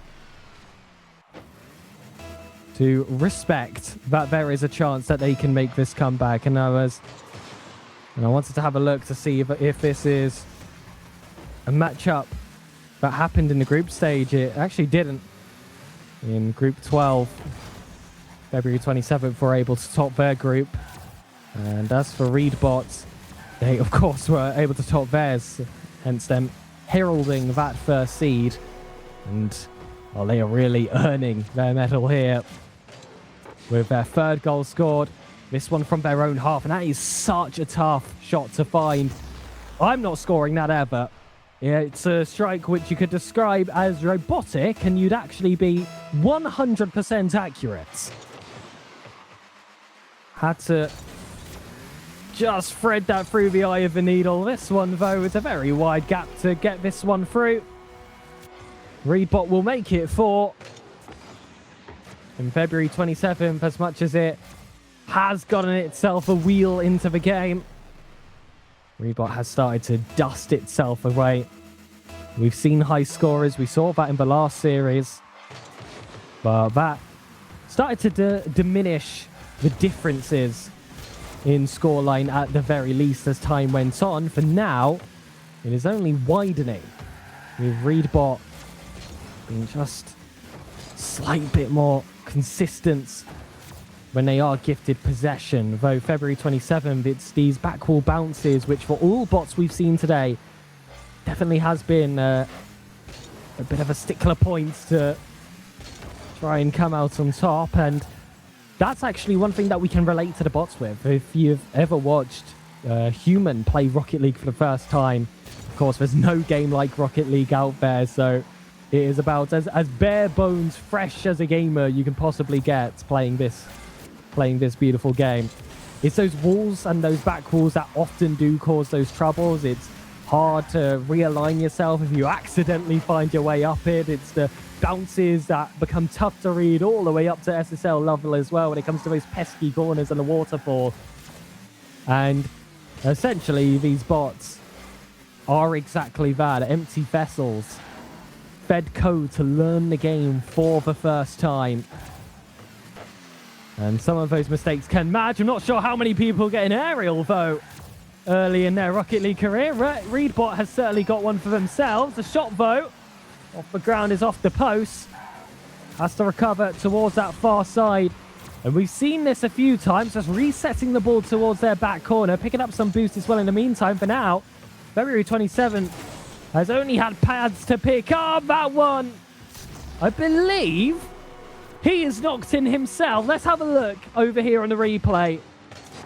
I wasn't quite sure if Reedbot got that strike. They actually did. For a second there, I thought that was a ricochet, which had gone against February 27th. Not the case today. That is all off their own accord. Off the back of their excellent performance.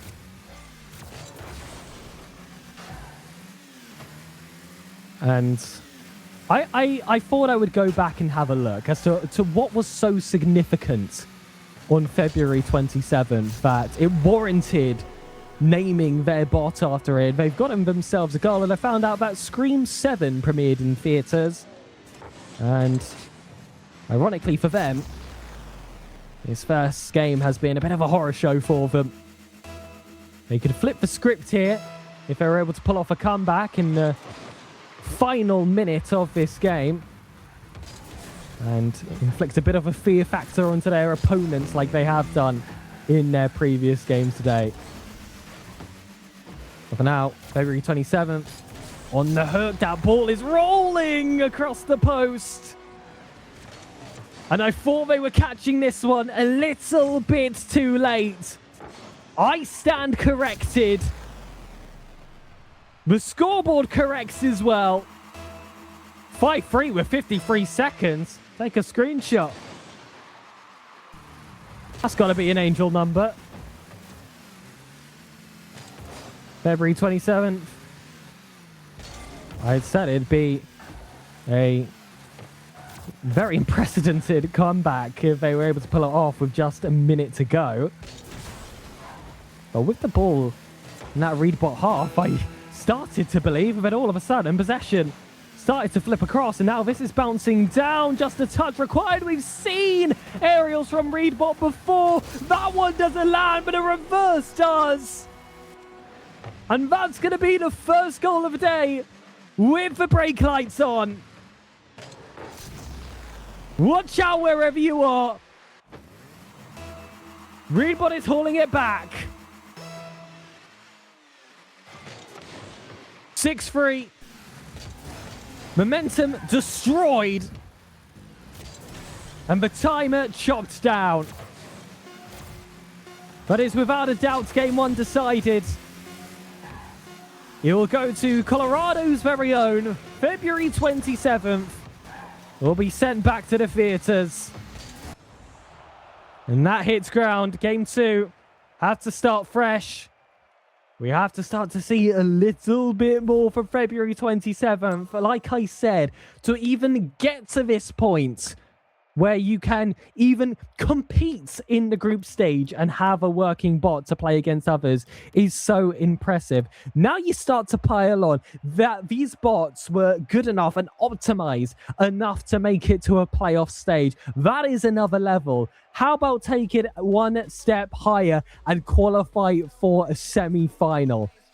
Your bot has to be pretty darn good, ladies and gentlemen. These bots are pretty darn good. And now you have to add those extra features to push yourself all the way and attempt to become a champion. Reedbot so far has shown that they have that in their locker. A few aerials were attempted. The reverse game is definitely there as well, which I haven't seen from many other bots that we've witnessed on the broadcast so far, including the former number one of a de facto, now new and claiming number one. We've seen a lot of chances like this. Setups coming off that back wall, followed by repositionings at an attempt to just throw a shot on net. But Reedbot had to position for a clearance, thought they had it, went for the touch, went for the flick. And that shows confidence. Every time you flick, you're committing the direction of your car. But that one, they got ever so slightly off. And looks like the Reedbot wanted to go for a wall pinch there with a bit more power. And just a slightly improved timing. That definitely could have happened either way. It was going towards the wrong half of the pitch. Reedbot is on the wrong half of the pitch right now with February 27th been given space between himself and net to just shoot at. But Reedbot uses the rare, what I'm going to dub, the Crouching Tiger attack. Remains behind February 27. He will never see Reedbot coming. And then just as they verge forward, they steal possession away, reset from their own, send it across, leave February 27th pack in. Back to a whole different season.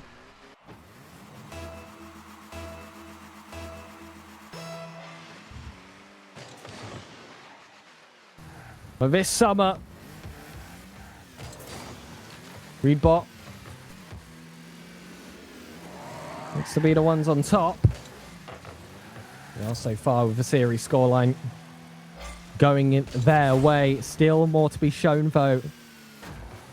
In game 2, a guaranteed one extra goal should be expected unless we're held to an infinite overtime. And I believe there is no rules for that to be the case. So if there is, oh my goodness, what a save, by the way, from Reedbot. So if there is a case where the bots soft lock like the Psionics ones do,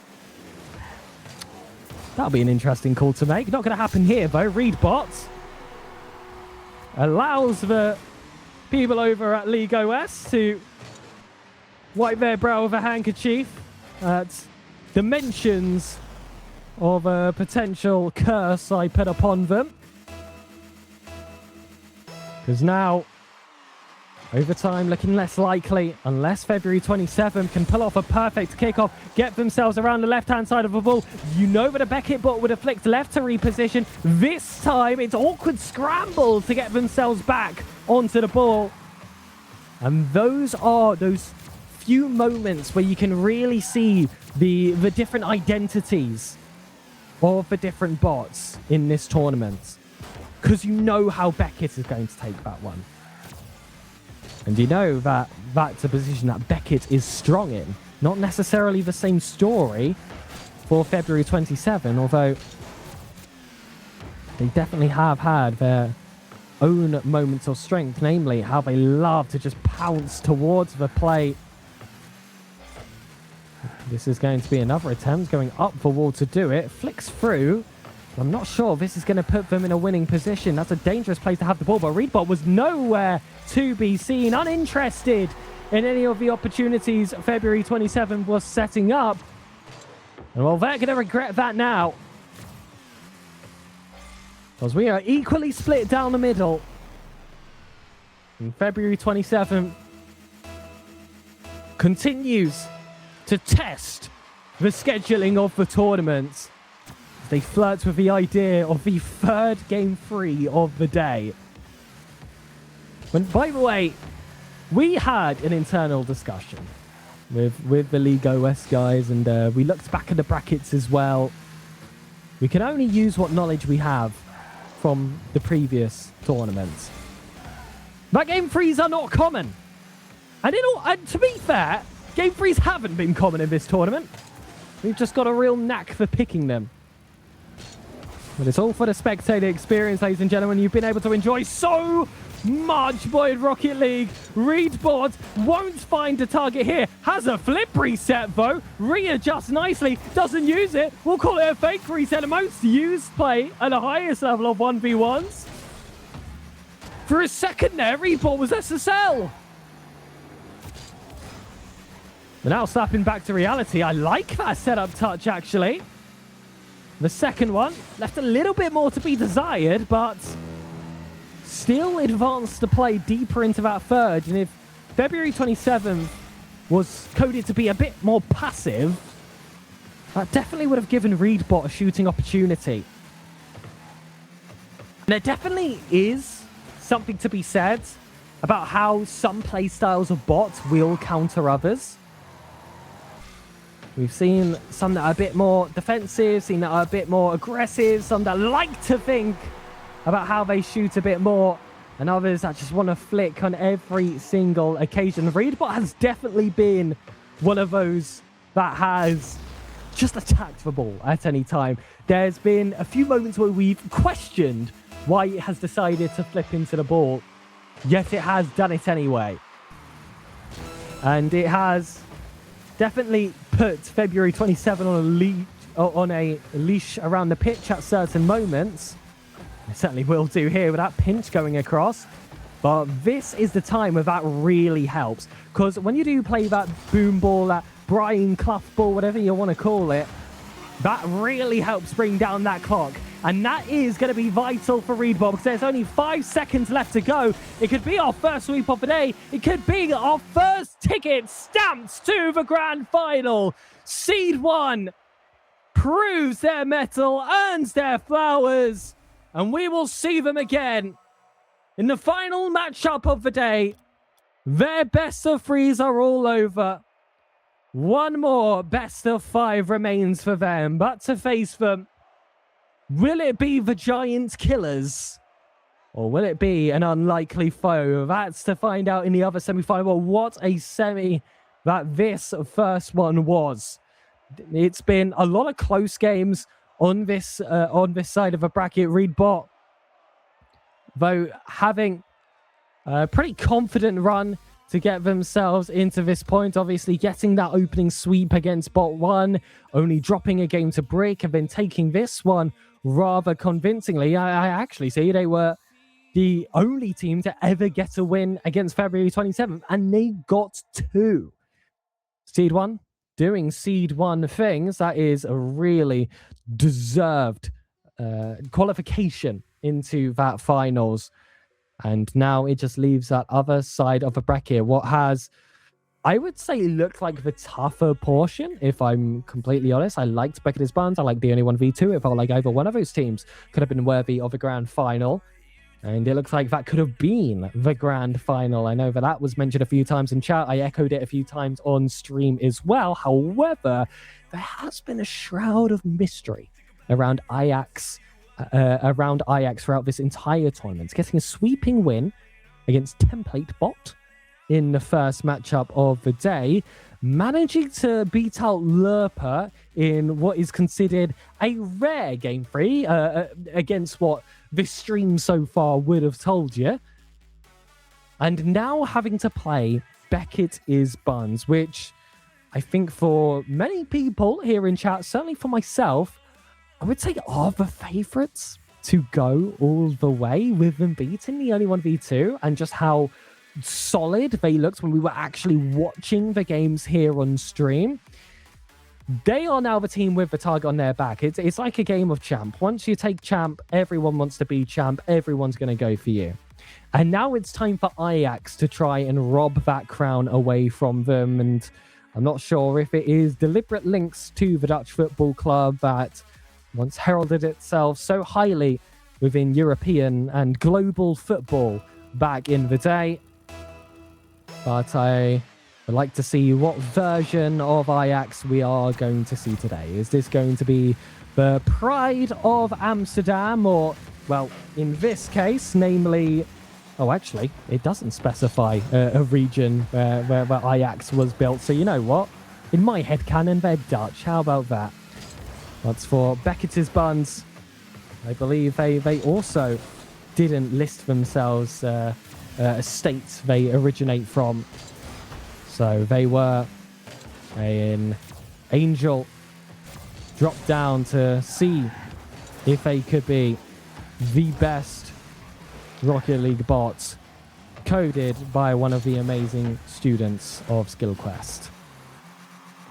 And early, we're already seeing touches of class so far. It remains goalless just as we approach that minute. Beckett's Buns with that really familiar, perfect analog hold of the trigger for that bounce to come down. But what I like is it aborted its instruction as soon as Ajax got a touch. As soon as the circumstance changed, it didn't get locked in that acceleration forward. So that was put into consideration by the coders. Beckett's Buns can see the goal ahead of them. But Ajax just gets back in the nick of time, noticing that in that challenge there, they didn't readjust their path to go for the big boost. Instead, resorted to going straight towards the ball, also ignoring that one, but picking up a pad along the way at the very least is enough to get this ball into that blue half. Beckett's Buns oftentimes has been trapped at that front post when it's been bouncing there. That time, able to escape in very quick fashion, but Ajax's bump completely interrupted any chances of the deadlock breaking. His Buns. Oh, a few power slides attempted there. Doesn't seem too sure how it wanted to attack that ball at first. It's very sure with those balls that bounce to the back wall. They're definitely the best spotter doing that. We haven't really seen any others that have been that consistent, but Ajax on the runaway have to go all the way. In car soccer, looking a lot more like car football here. Running it down towards the end zone. And that's going to touch down for Ajax. The first goal to open up this series. And it's a fleeting Hail Mary for what I have decided to be the Dutch bots. Ajax. Again, just going straight towards ball. No thought of bailing at all to get those big boosts, but it is kept them. And I mean this in the nicest way as a competitive player. Annoying. Ajax has been annoying for Beckett's Buns, just constantly staying stuck towards the ball, but they beat him on that occasion. And Ajax's aggression goes against them, but also that lack of boost. Really falling as a shortcoming in that chance as well. Because they've been completely outsped by a more resource-aware Beckett's Buns. And when you have those relatively even-looking clashes, that's, of course, what is going to make all the difference. As is making the most of your kickoffs when you get the chance. And Beckett's Buns, just like their quarterfinals, is able to pick up a few of those on the road. And I know that when it does come to that boost, I mean, it's been the topic of the series so far, so I'll stick on the topic. It is such a different strategy for everyone. When I was speaking about identities earlier, and it was, you know, a lot more of a mentality in terms of aggression, offensive, defensive. Boost collection is its whole other can of worms. Beckett's Buns, though, taking a great shot to make this 3-1. 90 seconds left to go as well. Still within range of an Ajax comeback, but this has been a lot more low score in every goal. Worth a lot more than it was necessarily in the semi-final for Beckett's Buns, but some bots might be coded to go get a large boost after a kickoff. Perhaps to abandon away from offense to get a big boost. We actually saw that from, I believe it was Woman in the first series of the day, would do that quite often. Attempting a pathing with small boosts, that's definitely been a path deviation which I haven't seen often from Ajax, if ever, frankly. And that definitely could be a deciding factor. And that's another shot from Beckett's Buns. It is one of those familiar heavy touches. I dubbed it the most human play that these bots make. And it's Ajax who succumb to their imitations of flesh yet again. Ajax Oh, slams the brakes to try and pop it over Beckett's buns. That was going to be a little bit of Samba ball there if they could prevent themselves from getting bumped. But just like Wembenyama, when they get a bit too tricky, you got to go and foul them. Get physical.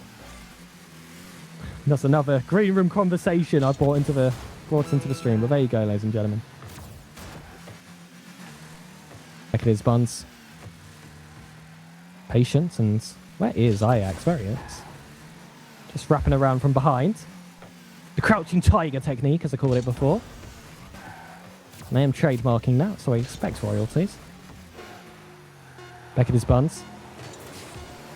Let's this one come high off the left wall, and Ajax actually tried to challenge that. Wall challenges are a rare sight, but Beckett's buns stuck on this side wall. Won't let them take a shot, but either way, the game was decided by the clock hitting 0, the ball being on the ground, and all of the hard work of the game previous. 4 goals for Beckett's buns. Ajax took quite some time to get themselves into the game, but ultimately, they actually were the first side to score. And for a moment, you believed that Beckett's buns, the conquerors of the top dogs, were going to be beaten themselves. But then all of a sudden, you started to feel that shift. A brighter blue glint lit up the pitch. And Beckett's buns started to take the game in their stride. 4 goals uninterrupted in a row. Potential for a 5th goal in the final seconds as well. With Ajax not having too many opportunities to have you think that a comeback was even possible. They had 3 shots total. And with 4 goals coming from Beckett's buns, that's simply not enough creation to stop the onslaught of the buns offense. And I do like, again, that there is a bot just named to spite another bot, and they have outplaced them. So it was a lot of, you know, what the students would call aura put to gamble. And they went red, they hit red. They went green and they hit green, frankly. However, Ajax, they've hit gold. That's a wonderful opportunity. Gifted away from Beckett's buns. And you even see a 100 boost pickup from them. That's been a relatively rare sight, actually, from Ajax.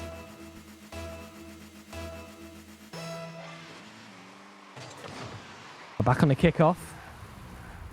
And I would say that Ajax actually looks like they had the favourable setup, but the way they adjusted themselves immediately threw it away, turning away from the ball instead of into it. It was a longer path to take. And that has allowed Beckett's buns to recover themselves, position defensively, and potentially set up an offense of themselves. It's a 50s clash, and it's interesting how in bot Rocket League, 50-50s are not common at all. Whereas in traditional Rocket League, that is 90% of the game. Beckett's buns not giving anyone to contest with. Okay, earlier today,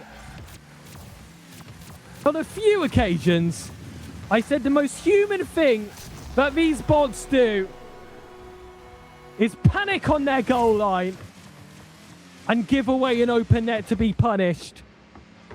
The second most human thing that these bots can do is miss clear-cut open nets and watch as it goes all the way to the other side.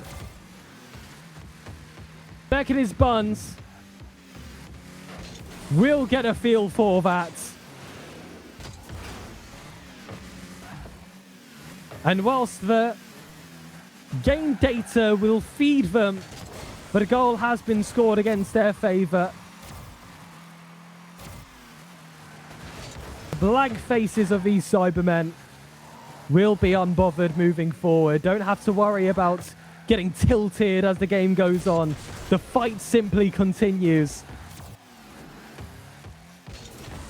And all these Cybermen will be thinking now is delete to the leads that their opponents have built up. Beckett's Buns putting a start to that. It's a shock to the system. It's Beckett's Buns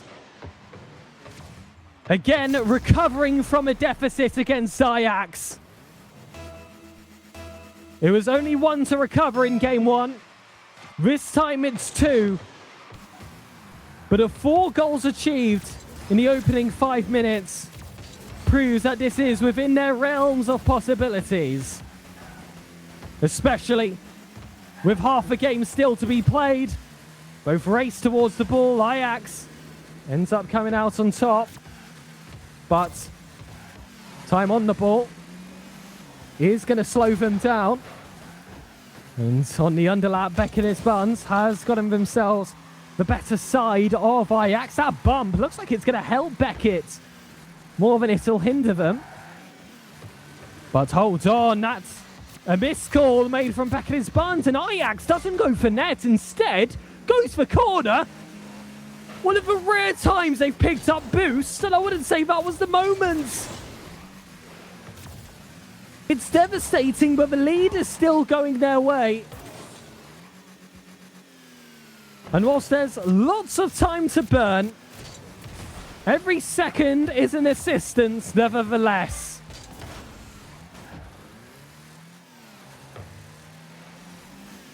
And whilst the fleeting seconds are a hindrance for Beckett, this chance looks even worse for them. That's surely free. It is. Both with an F and a TH. Both homophones will do. Ajax will extend. Surely not another game 3. Surely not. 1 minute 23. With slow turns coming in, the kickoff was good from Beckett's Buns, and this is one of the best spots at hooking in these angles. Point proven. And this shot is perfection. Any sane human wastes a little bit of extra time to make sure that doesn't even touch the post. But Beckett's Buns knows what is just enough to sneak it in the net and doesn't waste an extra bit of time for an extra bit of perceived safety. It knows the trajectory of that ball. It's either a 100% or a 0.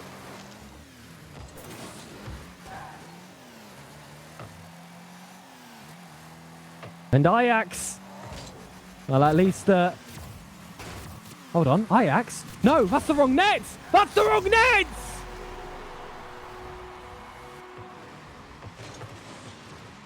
It's a calamity! There was no chance Ajax was going to recover even if Beckett didn't shoot. Game 3 is not a guaranteed destination. Beckett's Buns delete it off the GPS. And Ajax are wrestling it back. Oh, Ajax hits the wall. And hold on, Beckett's Buns. With a long wind up. Actually looks like a defensive position more than it was. An attempt to reposition for the shot. It hits ground. There was a chance there for Ajax. I didn't even notice the clock. Beckett's Buns, back flick. Ajax, it's a good kickoff. Needs to run all the way, but Beckett's Buns gets the only touch they would need to prevent the game stopping. Ajax could have gone for net. Beckett's Buns was still hooked towards that wall. And now that miss gives away the Open opportunity on the opposite side. The second one secures it, but Beckett is Buns already had overcommitted. The shot is good. Ajax stretches. It's not going to be enough. It won't bruise the fingertips. The wind of the strike is felt on the bonnet of Ajax. And the taste of dust is in the machinery. Beck and his Buns secure a semi-final sweep to earn their spots into the grand finals. And the only two sweeps seen on stream today come from both of these semi-final matches. There should be absolutely no doubt as to who is deserving of these grand final spots. For one final best of 5, we shelve the best of 3 format and prepare to crown a new champion. It is going to be Reedbot versus Beckett is Buns. And it was Mason Bot and the only 1v2 that made it to this spot last time. It was a sweeping result to decide our first champion this time, with 2 fresh opponents making it this deep into the competition. Does the story change? Already seen on the side of Beckett is Buns, this has been a completely different tournament for them. It was so close to being the tell for them during the first, but standing in their way was the only 1v2, but they don't let themselves be beaten twice. And now in the grand finals, they've got their chance to be the bride instead of a bridesmaid, but a certain Reedbot stands in their way. Reedbot off the back of course, a sweep in that semi-final like we saw on the opposite side. A 2-1 versus Brick, and then a sweep against Bot 1. It's been a confident run into the grand finals. That's for the side of Beckett is Buns. It is a completely matched run as well. The only game loss happening all the way back in the quarters. Someone has to face 3 defeats and quadruple the loss record they have had so far in the playoff stages to achieve themselves a championship for the pride of their students, their states, their teachers, and of course with this whole tournament being the pride of Skillquest. Reedbot gets us started. The ball hasn't left this half since kickoff. It felt like it was a long time coming. Reedbot eventually found that chance just off the inside of that right post. It's a great shot. 1-0 Reedbot. Pick that one out. A recovery kickoff. Many times in the Beckett is Buns games, we've seen that they'll concede early and then score right afterwards, or vice versa. That's not going to be the same kind of game this time. There has been 2 early goals, but are heavily weighted on one side of the pitch. It's the Blitzen Blue of Reedbot to make it 2. Beckett is Buns here as the 15th seed. Reedbot as the first from the group stage. Of course, topping their group in the qualifiers. Beckett is Buns have superseded what their seeding should say. But based on their performances purely in the previous tournament playoff stages, and of course the playoff that we've seen so far, it's been clear that they've been worthy of much, much more. They also managed to top their group. It had the likes of Lukebot, James, Lord Slugbot, Tiny Robot, Neil Bot, Job JK, and Timothy's Totally. But one final opponent stands in their way. And it is Readbot who has their first cog go unchecked. It was a desperate hit, one which still was not enough to escape the confines of their 6-yard box. Back at his buns. Go for that slow setup. I know this one. We've seen this before. Hold on. You all get that wave of deja vu. You might just get it again because Readbot's in the final third looking for another against Beckett's Buns, but that touch is going to make it exceedingly difficult. That one certainly contributing to those troubles. Cleaned up with that extra push towards the corner, but now running away from the play. Not sure if that's what I'd recommend because now Beckett's Buns can see the net.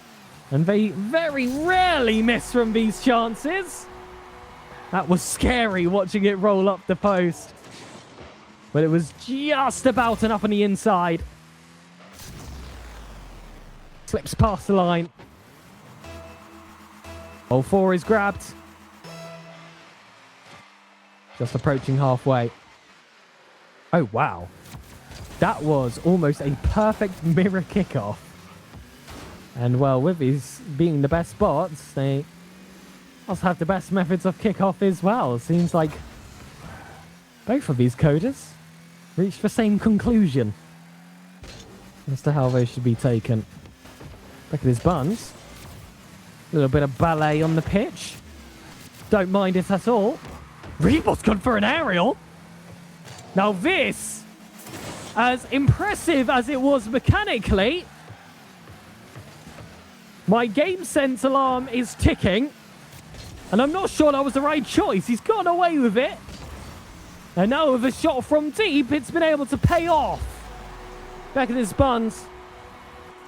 Will be blown across the pitch by the goal explosion. But still not being blown away on the score sheet. Still stays tight. And is reminiscent of their affairs against the only 1v2. With, you know, the goal count divided by 2 for the time being as well. Readbot, though, oh, reverse shot. Back at his buns. Isn't going to save that one. It's stylish. It's cheeky. Most importantly, it's efficient. And that's all that their Python is going to be telling them. His buns. Wraps themselves around the ball. This is where they're at their absolute prime. Over first touch. Just a bit too much welly to it. And as is very familiar to those that have played in the 1v1 playlist, when you really commit into an offensive chance, chances are if you don't score, you concede. And that remains a similar philosophy for these bots as well. It's an extra concession for Beckett's Buns. And it does feel more like a concession than it does a goal for Readbot. That one was given for free. And I am fascinated by... I'm trying to find a word to describe Readbot because they really are an enigma talent. The frantic nature of their gameplay, I think, is fair. They love to spam the front and corner flips with no real regard of what direction they're facing at certain times. But it plays their opponents out of book. There has been no other bot that has played in this style. And in bot terms, it has been the winning formula. However, if you are thinking of trying out Rocket League, I would not recommend playing like this. This is purely bot gameplay.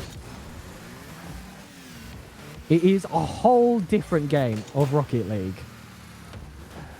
And that's what has also really challenged the minds of these students is, well, Beckett's Buns had all of the answers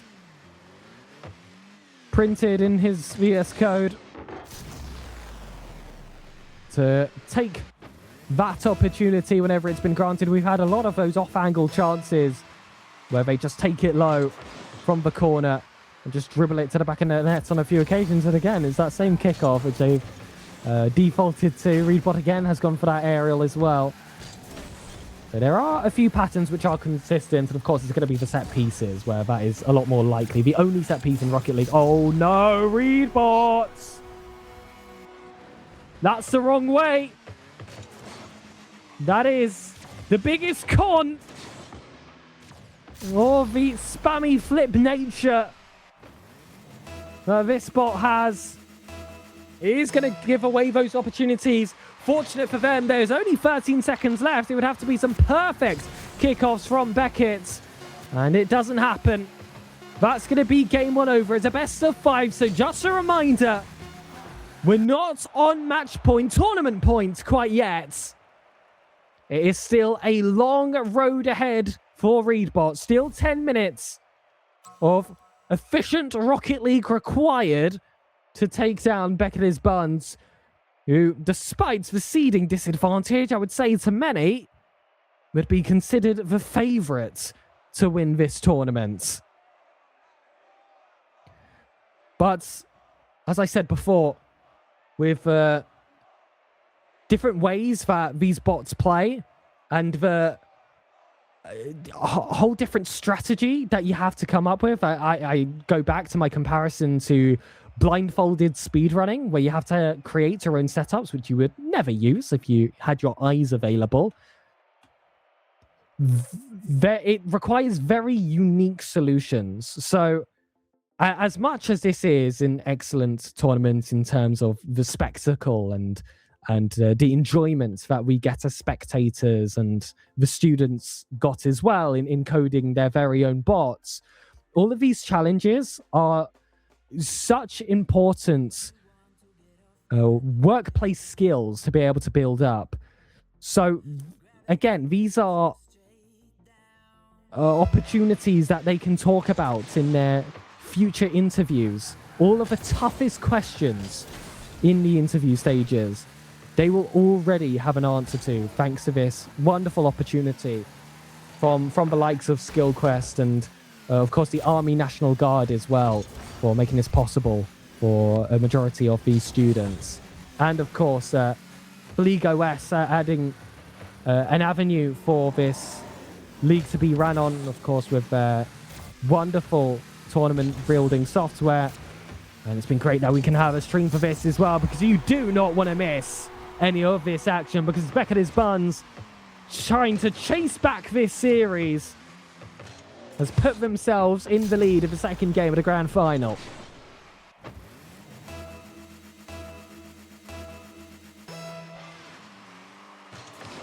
And it was only 34 seconds to get the first change of the donuts on the blue and orange sections of the score bug. Gorgeous score bug, if I can say as well. Look at his Buns. Oh, hold on. Having to contest against an aerial of Reedbot. And that's going to be overcommittal. That's going to take a lot of boost to get back. Boost which they simply do not have. Fundamental law of Rocket League, especially in 1v1, you do not challenge your opponent's corner. Lesson learnt. And at the end of this semester, continues to go down to the wire. Beckett's Buns is not done yet. Reedbot has been clued up though. Notices the position of Beckett's Buns and reacts accordingly. Again, they just take in raw input data values from the game. They do not have eyes. Their camera settings do not matter. Simply being fed numbers of the goal positions, the player positions, the player facing direction, the velocities, and having to react accordingly to that. But data on its own is worth completely nothing. If you have no one to pass it, put logic towards it, that's the real tough part. And thanks to the likes of Skillquest, we've had 16 bots capable of this playoff stage, with many more being in a state to compete during the groups. From no coding experience to a grand final. That's massive for Beckett's Buns. But unfortunately for Readbot, that final touch was all theirs. This one, though, runs away for the orange car. They've taken a bit of height as well. Will nod it towards the back post. And one of the rare few bots that can go for aerials pulls off another. Not as impressive as the one we saw in the semi-final, it must be said. But a consistency of it, having more of a point than the one chant in itself. That isn't a fluke, that isn't an anomaly in the code. This is simply a stock aspect of their capabilities, courtesy of the excellent code work of the STEM students, as facilitated and taught by Skillquest. A Readbot is just themselves and the net. Oh, no, no, no. That one was needed, especially with such a deficit. Beckett's Buns enjoyed those best of threes, considering they won every single one. It looks like they're going to be returning to that format at the end of these 100 seconds if nothing changes, and especially if Readbot struggles to find the target. But there are two sides of that coin. Beckett's Buns never losing a best of three. Same could be said for Readbot, of course. It's interesting how they get caught almost on the advertising boards and many times struggle to readjust. Readbot has actually done a great job. No! No! Again! It's as if they're constantly shooting for the bottom corner, but they don't quite know the width of the goal. That's how I would describe the way Readbot has been playing. Obviously, the bottom corner strike being the hardest to save. But as if they don't know how wide that goal is. Beckett's Buns certainly knows the space between the sticks and has poached it every single time. This time, though, it's all Readbot. No! Felt the pressure of Beckett being within close proximity. And as Readbot loves to do, just flipped into the ball. No regard as to where that would bounce. And that has, unfortunately, bitten their hind. So, say it fairly. Is that on target? I feel like that one is just moving wide. Readbot, not again. Readbot! Come on. We believe in Readbot. They're in a bit of a patch right now. A bit of a rut. But the accuracy hasn't been there. Oh, same could be said about Beckett, actually, hitting the post themselves. And we've, seen this with our favourite sports stars. Sometimes they go on a goal drought. Your top scorer needs to find that momentum again. Readbot's definitely lost that. And if we get one more goal from Beckett, we might get a trip to South America. We haven't actually seen that so far today, so that would be a new destination. However, time running out, about to hit 0 seconds. It's been a victory lap for a few minutes by this point. Best of 5 reduces to a best of 3. Your grand final, still with the promise of a game 4 minimum. And whilst Beckett's Buns was off to a relatively slow start for what has become their standards, they have really put on the pace in this second game. Well, it really hasn't been close, and as much as Beckett's Buns has looked incredibly strong in that game, I must say, Reedbot wasn't matching the caliber of themselves in not only the first game, but the rest of the day. They've played two, like only losing one game in that quarterfinals. They face their second loss now. 3 more. And that's good night. Look at his Buns. He is actually thrown off course by that touch from Reedbot. Forced to readjusts accordingly. And manages to maneuver both the bot itself and the ball into that bottom corner. That was expertly done.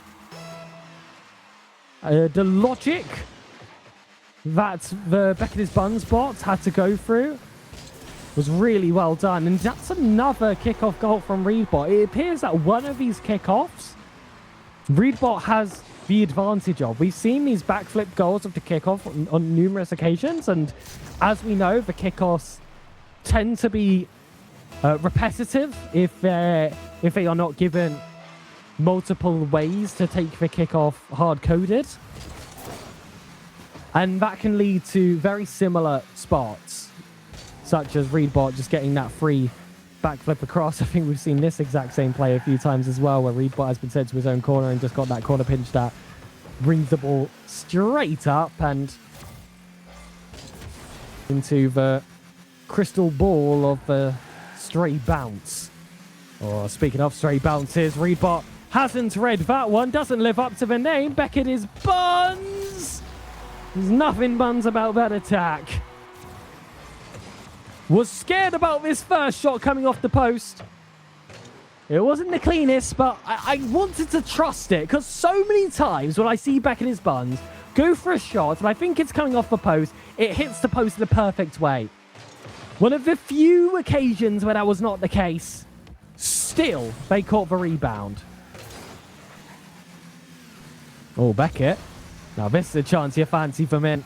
And that is why. Goal free. And Reedbot continues to lose the identity of their game one and the rest of the day selves. As Beckett continues to shift series dynamic. A lot more of a one-sided meeting. Reedbot slowly lines up. She has to have this on target with all that calculation. It's not. Oh no, the second touch just sent it over. Oh no! The third hits the post. It's head in hands. Especially with Beckett's Buns having a shot on target. Reedbot just strides across. A devastating chance to watch go to waste.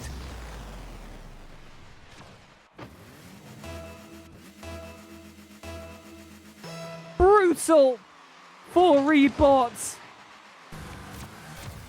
Beckett's Buns has found their footing.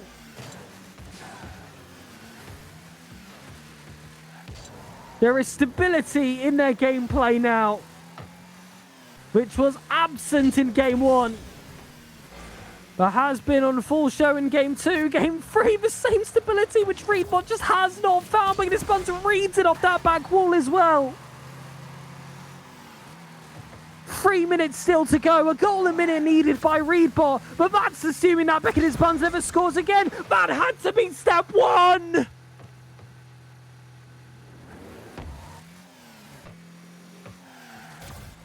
And instead of a step, they've tripped across their feet. This isn't Boston Dynamics. Beckett's Buns makes it 5.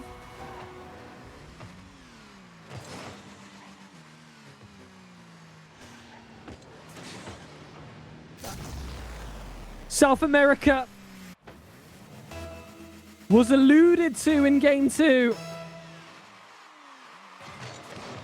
There wasn't much time left when that got a mention. Half a game to go this time. Although it does require perfect defense from Beckett, but it's a chance that they've let slip. Readbot, not again. That's on. That's better.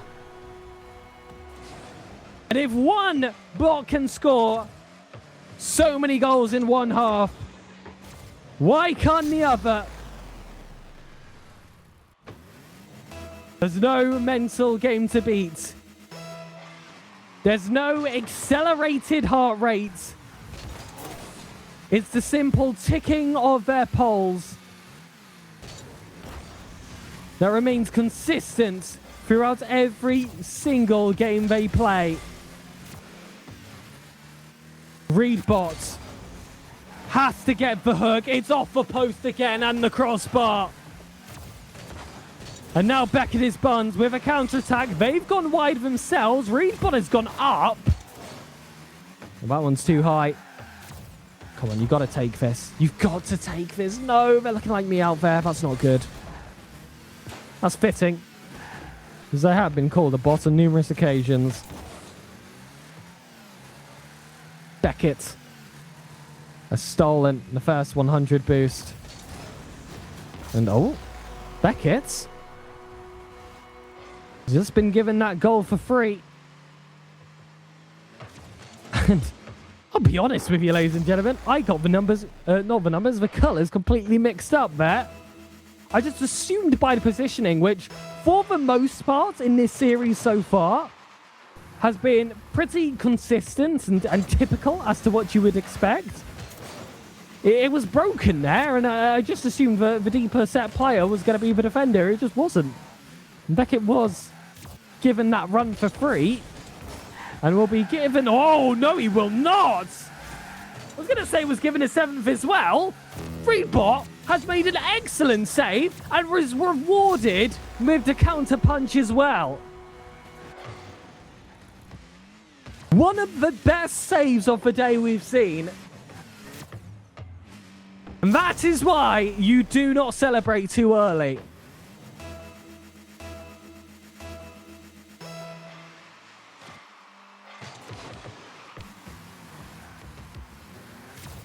Readbot with a 50. Beckett. Off that wall, Readbot. Just plays this slow, steady. We've seen a miss from this position, but not this time.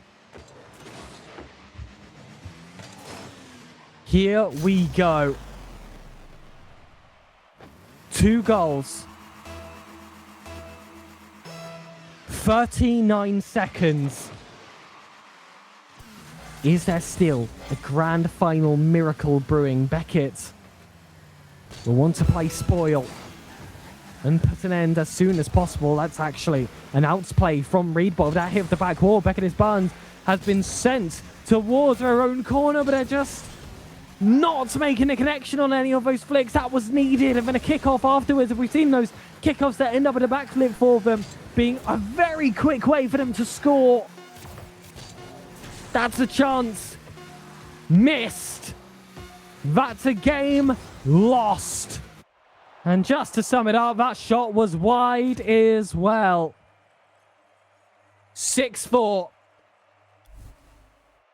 Beckett Buns officially puts themselves on match points.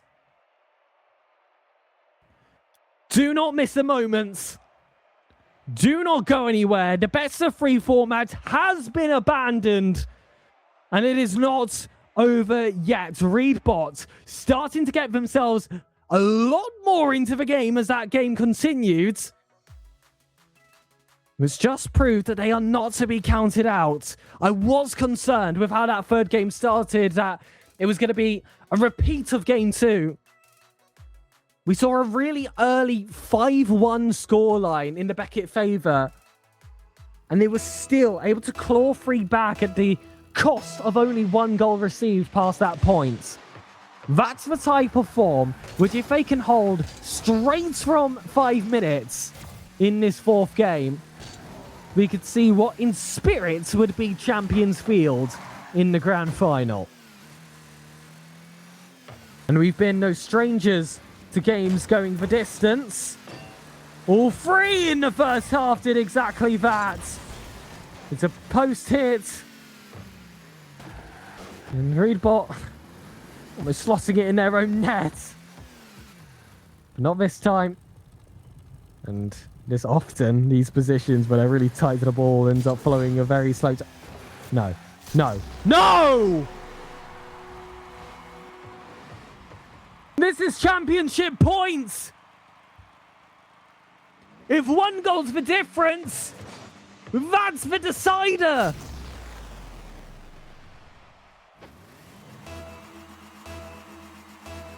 Reedbot gets its wires crossed!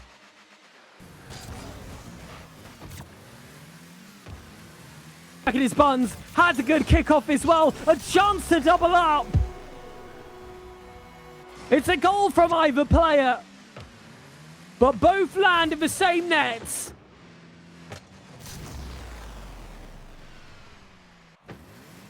And a double deficit is already faced in the first minutes. With a first chance for Beckett's Buns to get themselves a championship, but Reedbot gets the perfect kickoff. This is the exact one I was talking about at the end of the last game. We've seen that mirrored time and time and time again. It's the one rock, paper, scissors game they will consistently win. And we've seen this usually jump into the corner, pinch up. Oh, this one doesn't pinch as much. That pinches though. That's not good. Beckett's Buns misses the shot. Now it's all Reedbot, but Reedbot shooting consistency has not been a part of their game. But when they're on their final life, the recovery is there. The game is brought back. And Beckett's Buns have their hand swatted away from the trophy.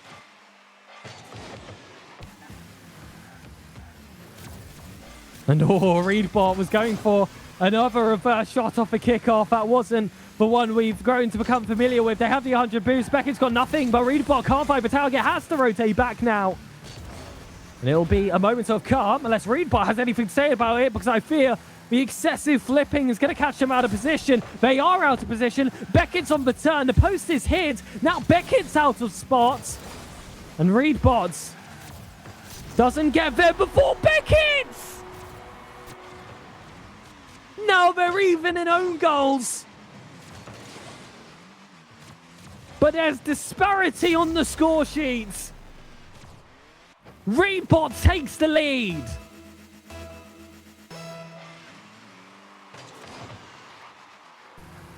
Could this go all the way? Surely not. Beckett. High off that back wall. Reedbot. That's exactly as the name says, but no. Turn around, Reedbot. You're giving it away to Beckett. If Beckett notices, it's over. Oh, okay, that's wide. Take a deep breath. Take a sip. Corner's meant to be safety. Corner is time to be spent relaxing. These octanes do not have to book doctor's appointments. And that's good for them. Because I certainly will have to after a game like this. Oh no, now it's Beckett's turn. Beckett's done exactly what Reedbot gave them before, but Reedbot is actually going to capitalize. That's the difference. Oh my goodness. And whilst they have similar parts of their game, which has led to their success. They've proven to have similar holes as well. Beckett on the kickoff. That first touch is too heavy. Irrecoverable. No one taking that corner boost. It looks like Beckett is going to position back. Not on target this time. No, it's not. Gets that clear in time. Getting scared of the own goals. It's as if they do get nervous. Reedbot's so nervous, they've gone all the way back to defense. What's Beckett thinking? Where's Beckett gone? I haven't seen an orange car. There they are. Great 50. Had time to pick up boost as well. And Reedbot has actually put down a spot that's good for Beckett. Although it's bouncing. So that's going to be tough.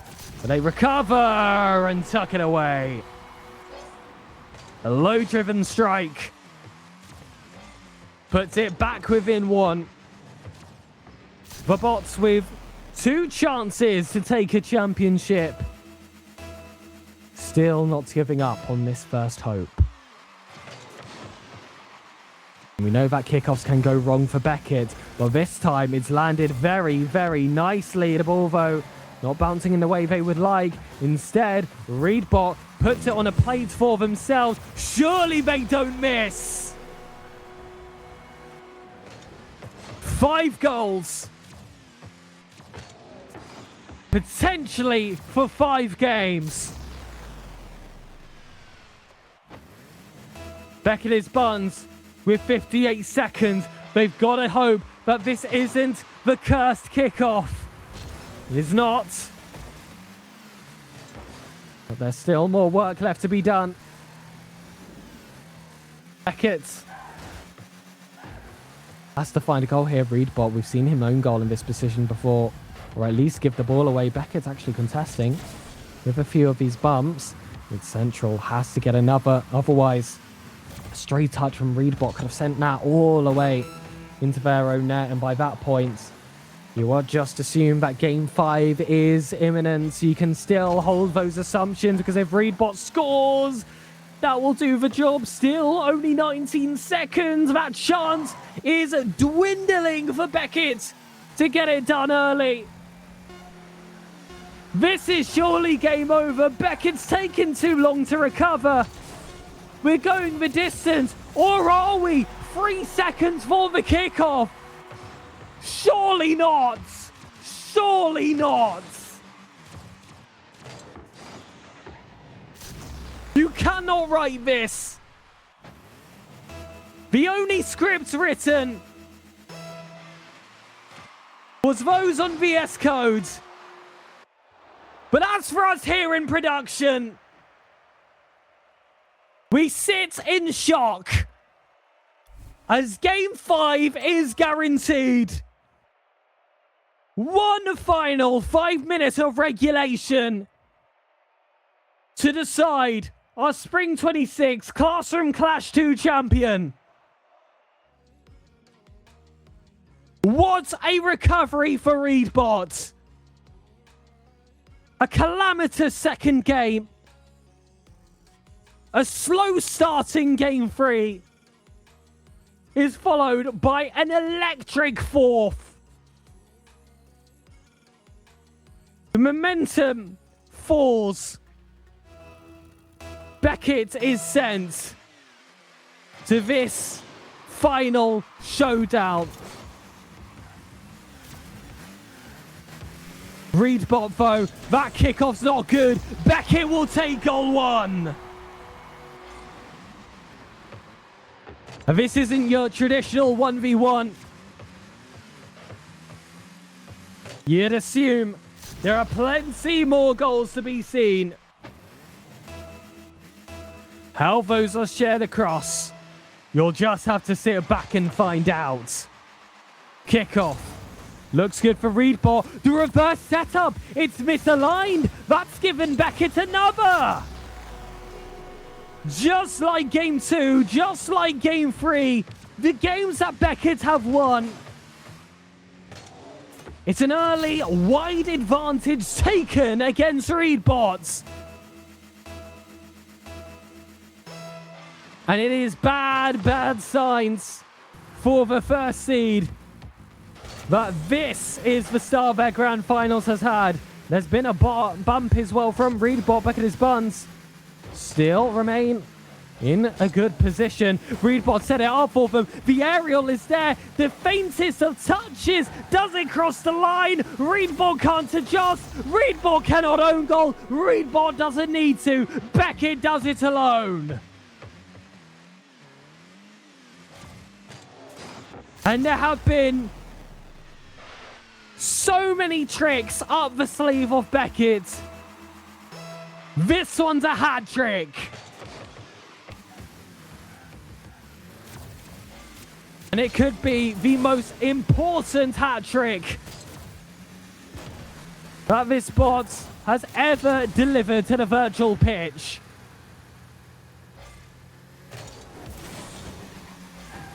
One to make their owner proud, their master, their builder, the sensei, whatever you want to call them. A bot building champion. But Reedbot still with 3 minutes and 45 seconds left to play makes the first step in a march of 100 miles. That ceiling gets closer. And whilst it's no longer the stars they must reach, the moon is still a considerable distance away. And orbit stands against them. Beckett's buns can increase that distance with any stray strike. That one certainly is stray. Reedbot, what a shot! Ground pinch, perfection! Pure perfection from Reedbot. Here is the climb. Here is the acceleration.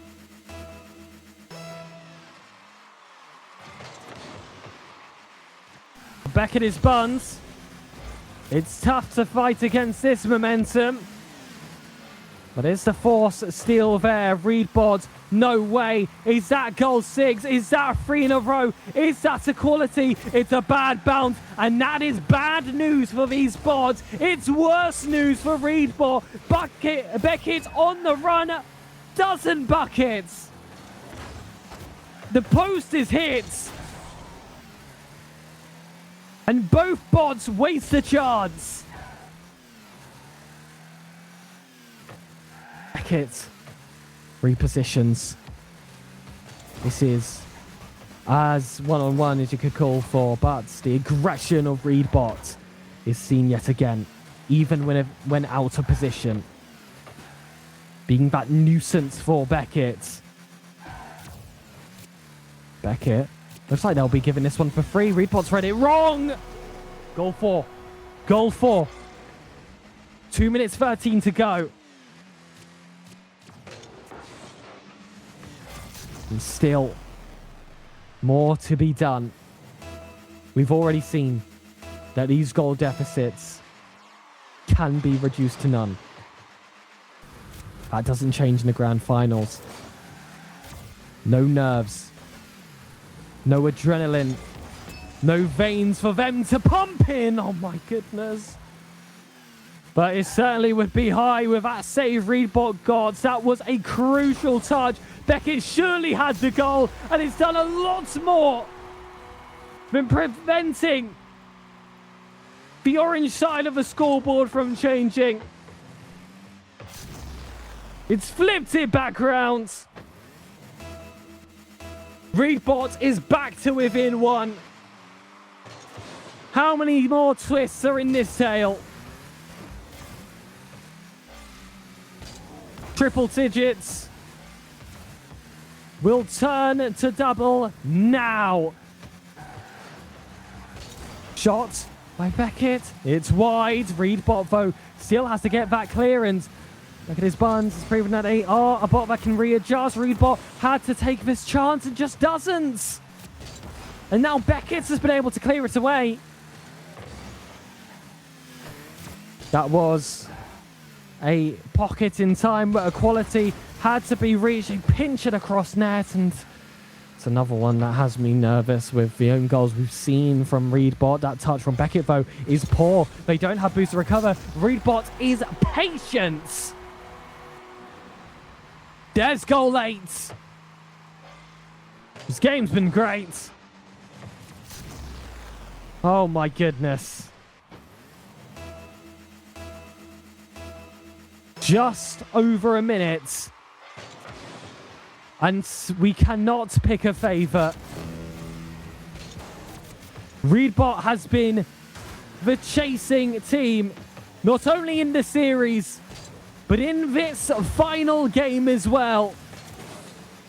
But now, they are going to be the ones showing off their heels to the opponents. Reedbot has taken their first lead of Game 5 of this best of 5 grand finals. Has it been stolen away? 46 seconds.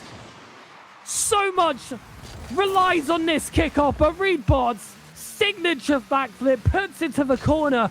Wastes already 10 of those seconds, but the pinch isn't good. The boost is taken away. Beckett's not going to be able to get that turn. Reedbot sends it forward. 30 seconds already down. Every single second so crucial, but a pinch will turn over possession. Beckett, though, looking awkward on the recovery. Reedbot is running away.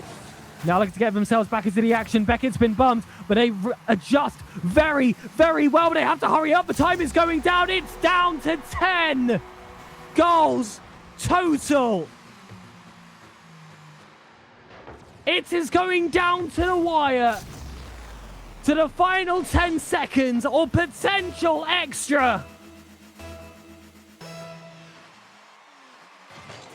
The script was only written in their code because you could never write a story like this. Reedbot takes the lead again. And you want to talk about signature shots? That's the signature kickoff. That could be the one to decide it. The goal that's brought them to the grand final could be the one to win it. 6 seconds.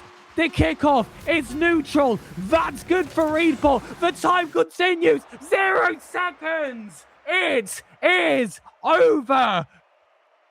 Reedbot steals it in Game 5.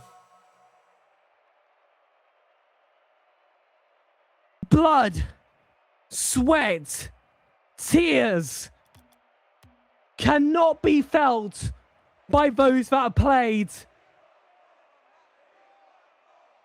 But that is what was put into this machinery for them to earn their spot into the grand finals. Just a few STEM students with minimal coding experience. Thanks to Skillquest, they have put on a show and they have put together a project that they should be insanely proud of. And that extends to not only those that are here on this top 16 bracket, but for those that competed in the group stage as well. But there is going to be a sweeter